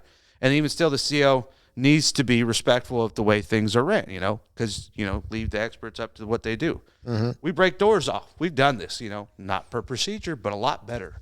Well, we land this poor son of a bitch aircraft on these mattresses, and this thing sags down all the way to the FLIR bulb on the front, and it's just squashing these short stack of mattresses. They land, they get out. Now they were like, next problem, how do we get it off the mattresses?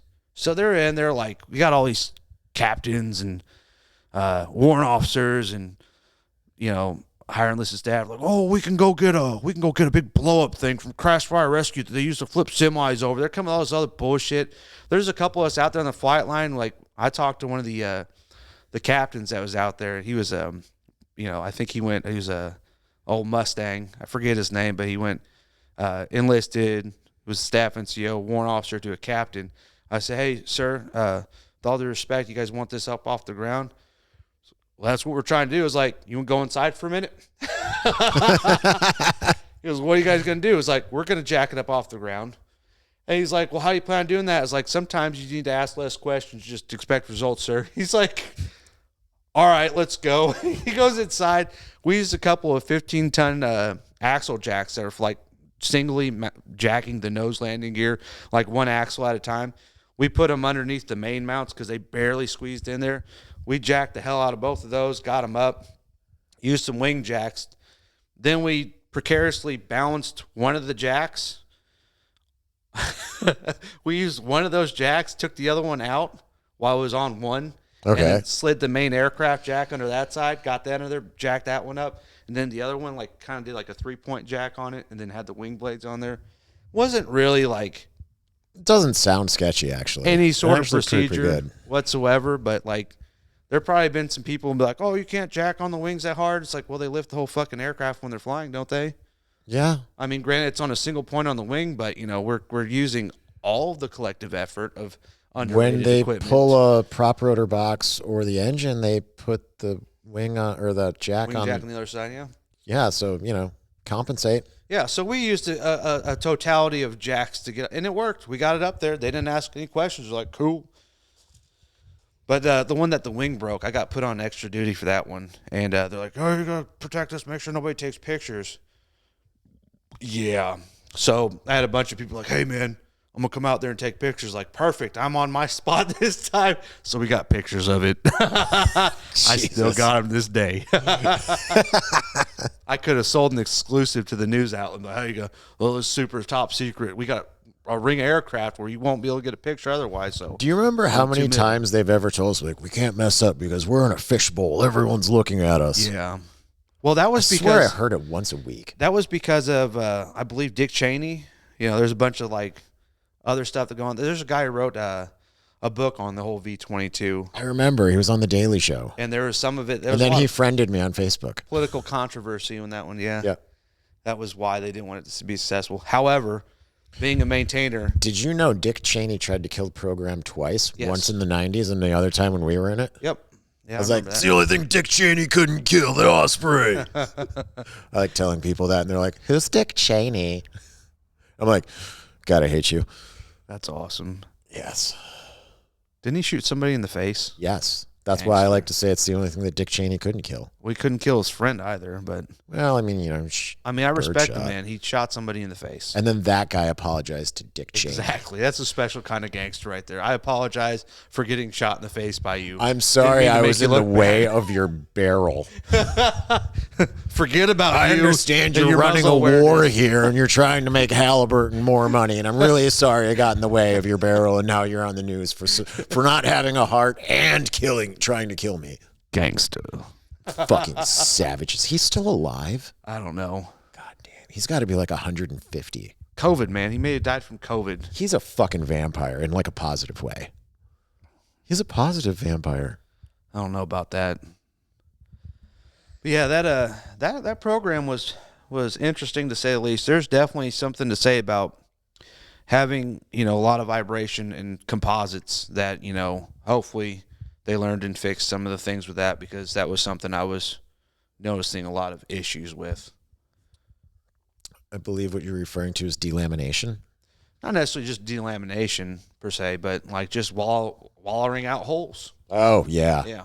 Yeah, for like rivets and shit. Oh, yeah.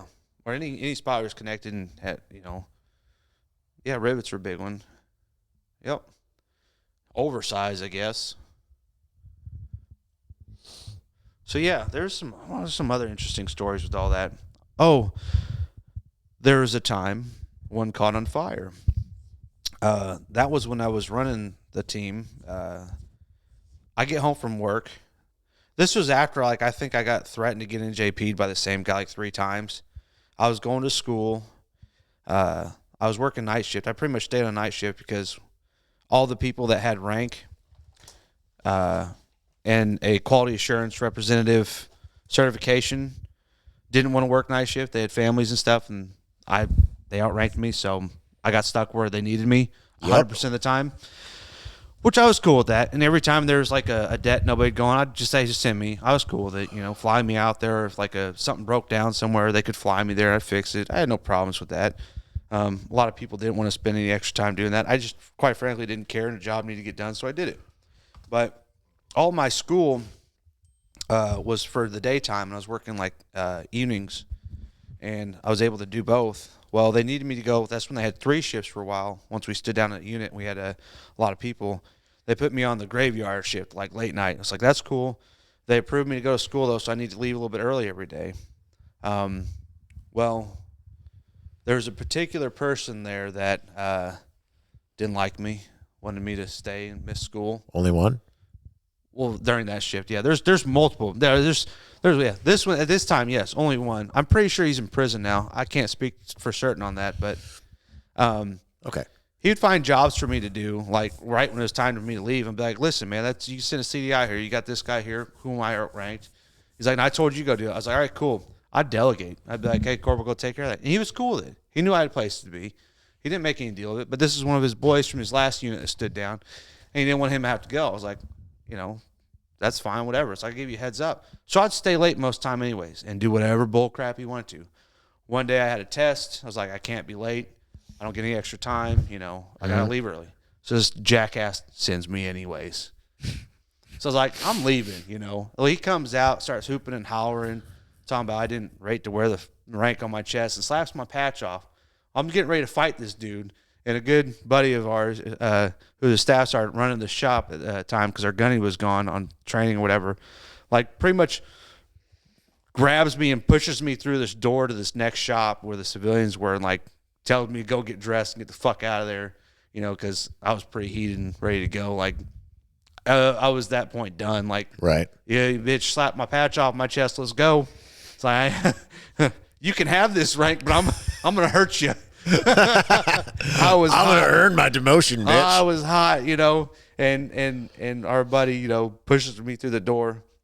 Anyways, after that happened, he called out. He's like, "Yes, bullshit." It's like, "You're going to day shift. They can figure it out. We can save the mask, have somebody else sign off on it. If there's quality assurance stuff." He's like, "You're promised this." And this is when I was short anyways. This was, my last year in. Right. And I think Megan was living down there at times after he got married. And he's like, "You're going to day shift. Go to school. Then come to work. And then afterwards, you can stay late and make up for your time if you want to, if we need you." I never had to stay. Like, they let me work day shift, come in after school. And they're like, "Take your time, go home. Nail your wife, do whatever." I was like, "This is sweet, So I was on day shift. Well, I get home one night, and I get a phone call, and it's Jorge. He's like, "Hey, man, we need you back here now. We had one catch on fire." It's like, "Motherfucker." It's like, "You're not screwing with me, are you?" He goes, "I wouldn't mess around with you about this." It's like, "Yeah, you're right." It's like, "All right, I'm on my way in." Told wife, "I was like, I gotta go. May not see you till tomorrow morning or maybe the next day." And that was the one that caught on fire out the LZ Phoenix. Yeah. That was interesting one. Wing burns off. They can't do anything about it. They were going to think about externally lifting another aircraft. They couldn't make the weight to do that. So their end result was, we're going to tow it down this state highway for like 20 miles away or something like that. Have a whole gang of people like lift stoplights up. We're going to tow it with a deuce and a half, which is not rated to tow it. So we might destroy it in the process, like collateral damage, no big deal. And we're going to cover this thing with a tank parachute, Yes. I do remember that too. And then we're going to put a brake rider in there. I don't even think there was even brakes that worked on that thing. I can't remember. No, we checked them. They worked. And we're going to communicate by radio with them. So a whole bunch of sketchy stuff, new thing, never done before. I got the captain, maintenance control captain out there, a master sergeant, and then they're like, "Yeah, you're going to head this one up too. You're a QA guy on this." Like, "Oh, okay." It's like, you're a man of all things sketchy, so this should be right up your alley. You're in charge. I was like, awesome. Like, the lowest ranking person out there with any sort of responsibility in a squad, you can send me. So great. I was like, so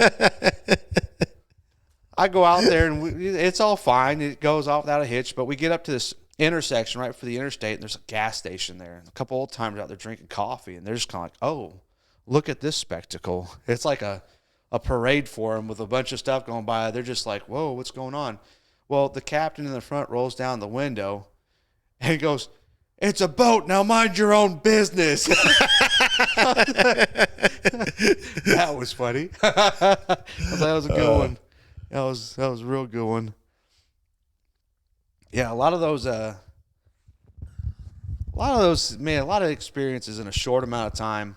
And then right before I got out, the last thing I did that was close to being a mishap related was we had an aircraft stuck in transition. Like, it was at a 45. What do you mean it was stuck in transition? It didn't have enough hormones? It didn't identify as an Osprey anymore. What was it, an F-35 Lightning? That's the thing. Wow.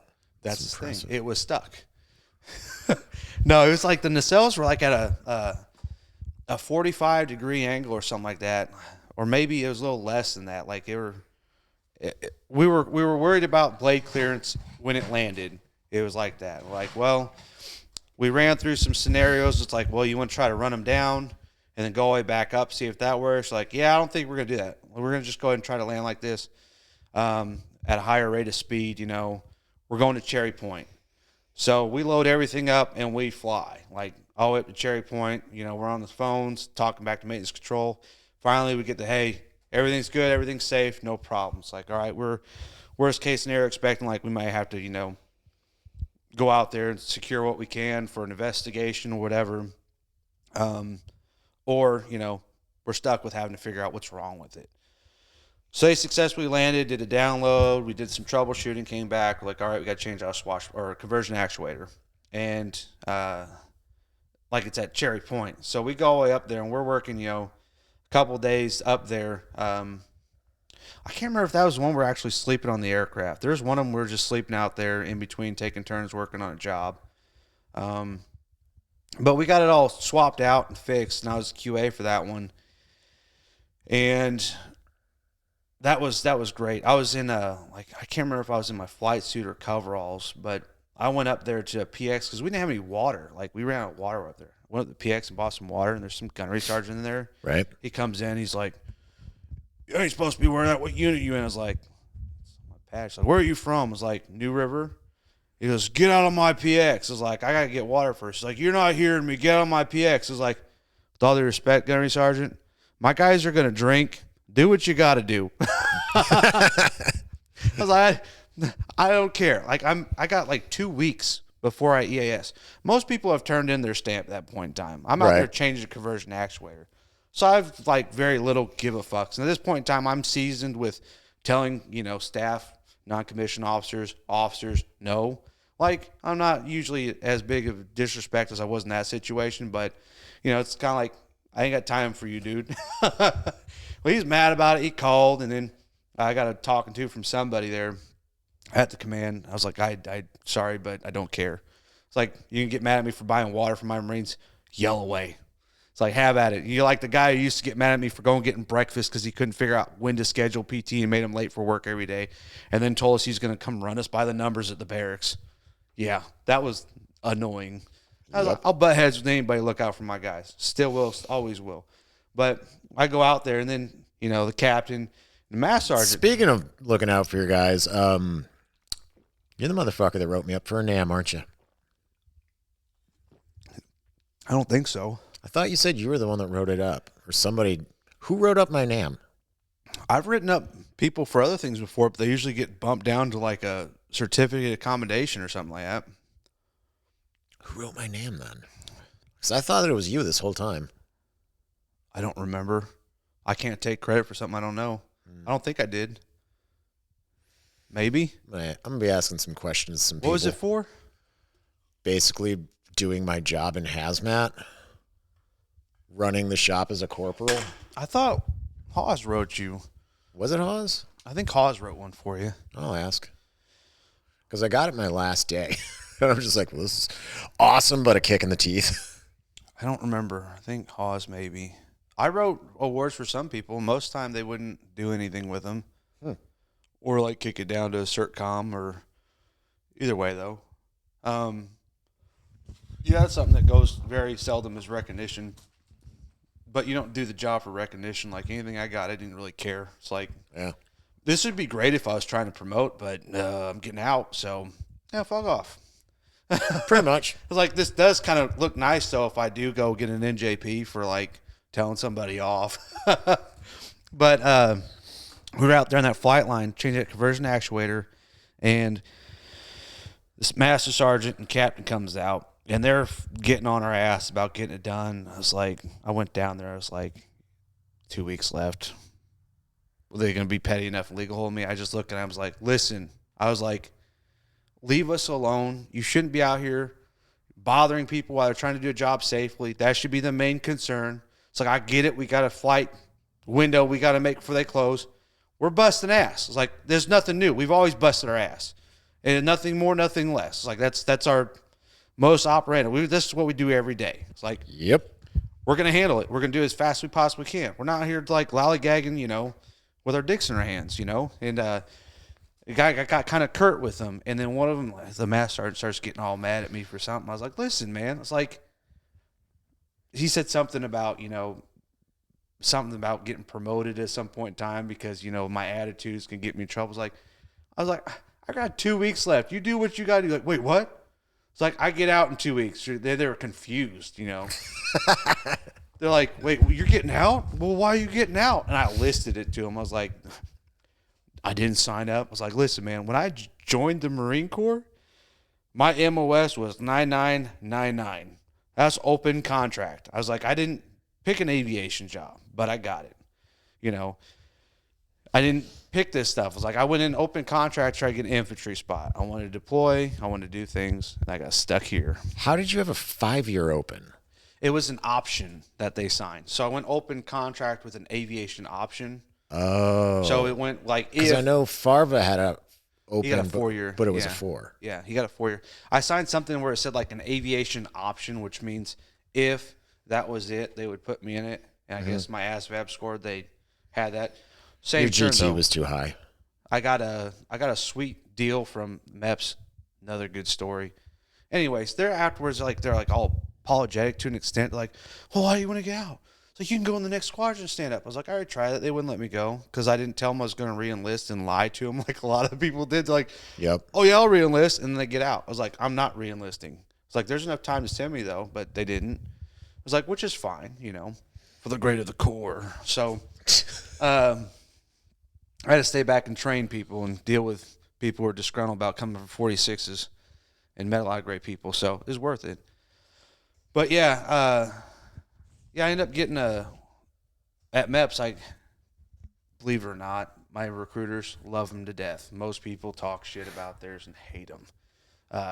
Staff Sergeant Slomsky, Staff Sergeant Sharp, and Sergeant Chambers, they all got promoted. I think Staff Sergeant Slomsky is like a master sergeant or maybe a master gunnery sergeant now. I can't remember. He may be out even.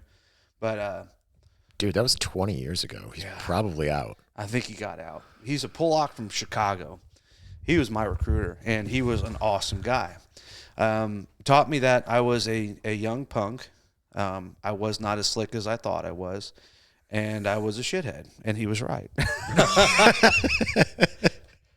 My mom goes to sign the paperwork, and he goes, ma'am, you have any questions? She goes, more of a request, just 2 things. He goes, yes, ma'am. She goes, make that 3. Can you teach him that? He goes, yes, ma'am. He goes, Nick, you got that? I was like, yes, sir. He goes, well, I was like, man, she got me. He's like, yes, ma'am. And she goes, you keep his ass out of trouble, and he graduates high school. He goes, yes, ma'am. And he looks at me. I was like, yes, ma'am. Well, since I was so smart at the young age of I think it was 17 at the time. Yeah. I've had a philosophy. If you can pass, all your tests and quizzes and make reasonably good grades, and what's the point of homework? Homework's just busy work at that point in time, I had that roughly same philosophy. So I didn't do homework. Yes. I didn't stay awake in class most of the time. And I'd learn through osmosis. So occasionally I'd get a teacher that'd try to wake me up and ask me a question, and most of the times I'd be on track what they're talking about, and it was fine. So one day the recruiter calls me, Staff Sergeant Slomsky. He was a sergeant even at the time. And he calls me, he goes, you need to stop by the recruiting office. It's like, okay. So I stopped by there. He's got a stack of paperwork there for me. He's like, get busy. I was like, what? He's like, yeah, your homework, dumbass. You're supposed to do it. And I tried giving this Marine my philosophy. He goes, it doesn't matter what you think. You're told to do it, so do it. I was God. So I started doing it. He goes, you think this shit's going to fly, whenever you go in the Marine Corps? I was like, no, sir. So I started doing my homework. I thought I was slick, too. I thought I could just leave school and just skip every once in a while like I used to. One day I leave, Calls me later. He's like, I need you to stop by the recruiting station. Well, I think I had a cell phone at that point in time. He calls me on. He goes, it's like, I didn't answer. And then, he called me again, didn't answer. Called me a third time. I was like, what the hell? He knows something's up. So I answer. It's like, oh, he goes, where you at, stupid? I was like, he goes, yeah, go the fuck back in and stay in school. I was like, yes, Staff Sergeant. And I hung up the phone, or Sergeant, whatever it was. I go back in school. It's like, this man's a magician. He knows my every move. It's like, I thought he was had me under surveillance, which he did. When he went there and he found I was an asshat, he gave out his business cards and he told him, he said, hey, ever have any problems? I'll make your life simpler. Just call me. So they were on the lookout, They come out and they're calling him for everything. Teacher got a problem, call him. And it abruptly ended their problems because I had a sweat outline of me right in front of his desk on that floor of the recruiting station. Yeah, he had you by the short and curlies. Yeah. Good dude, though. Awesome dude. came and visited me out in North Carolina when he came down to get stuff. His wife was from there, and then like he'd come down and get stuff when he's on recruiting duty. He'd come to see me, and awesome guy. I need to reach out to him one day. Awesome person. You should always reach out to the homies. But it's late and I have to get going soon. Oh, okay. Because I still got that 3-hour drive back to Memphis. Bummer. Do it again sometime. Fuck yeah, we will. Is that the going? I'm pretty sure that's the music one. I think we're playing like the going away music now, and I hope it's sad. Strangers in the night. Hey, what happened? Exchanging fluids. What? What happened if like we did this whole thing? It is on record. Red is record. So that button there, when it's red, it's recording. And you see how there's a timer there? The red circle right next to it, that means it's recording. I've tested this because the first time I went to record, I forgot to put the SD card in, and so me and my buddy recorded I thought we recorded a podcast, but this button stayed blue the entire time, which means there's nothing for it to record to. That's awesome. So we did like this entire thing. I'm like, fuck, I went to like go download off of it. We learned a valuable lesson. He's like, what lesson is that? It's like, Redo. he's like, you fucking idiot. Well, we should do this again sometime. Oh, we definitely Talk will. about scallions, prostitutes, and times in the Corps. So I have more microphones, so I think we should hunt down Dishler or someone. Goodness. Talk about the bonfire days and maybe get Oz out there reliving him finding the water line in Tommy's house and the metal detector. And Oz is retired now. I saw that. Is He he going back to Boston? no. Okay. So I talked to him, and I think he's going to Morehead City and is going to work at Cherry Point as a civilian. Morehead's always better than less head. That's what they say. Do you have any wise words before we kick out of here? Oh, live life, have fun, be cool, and love people. I like it. Do you want to press the magic button and say goodbye? Blood makes the grass grow. Marines make the blood flow.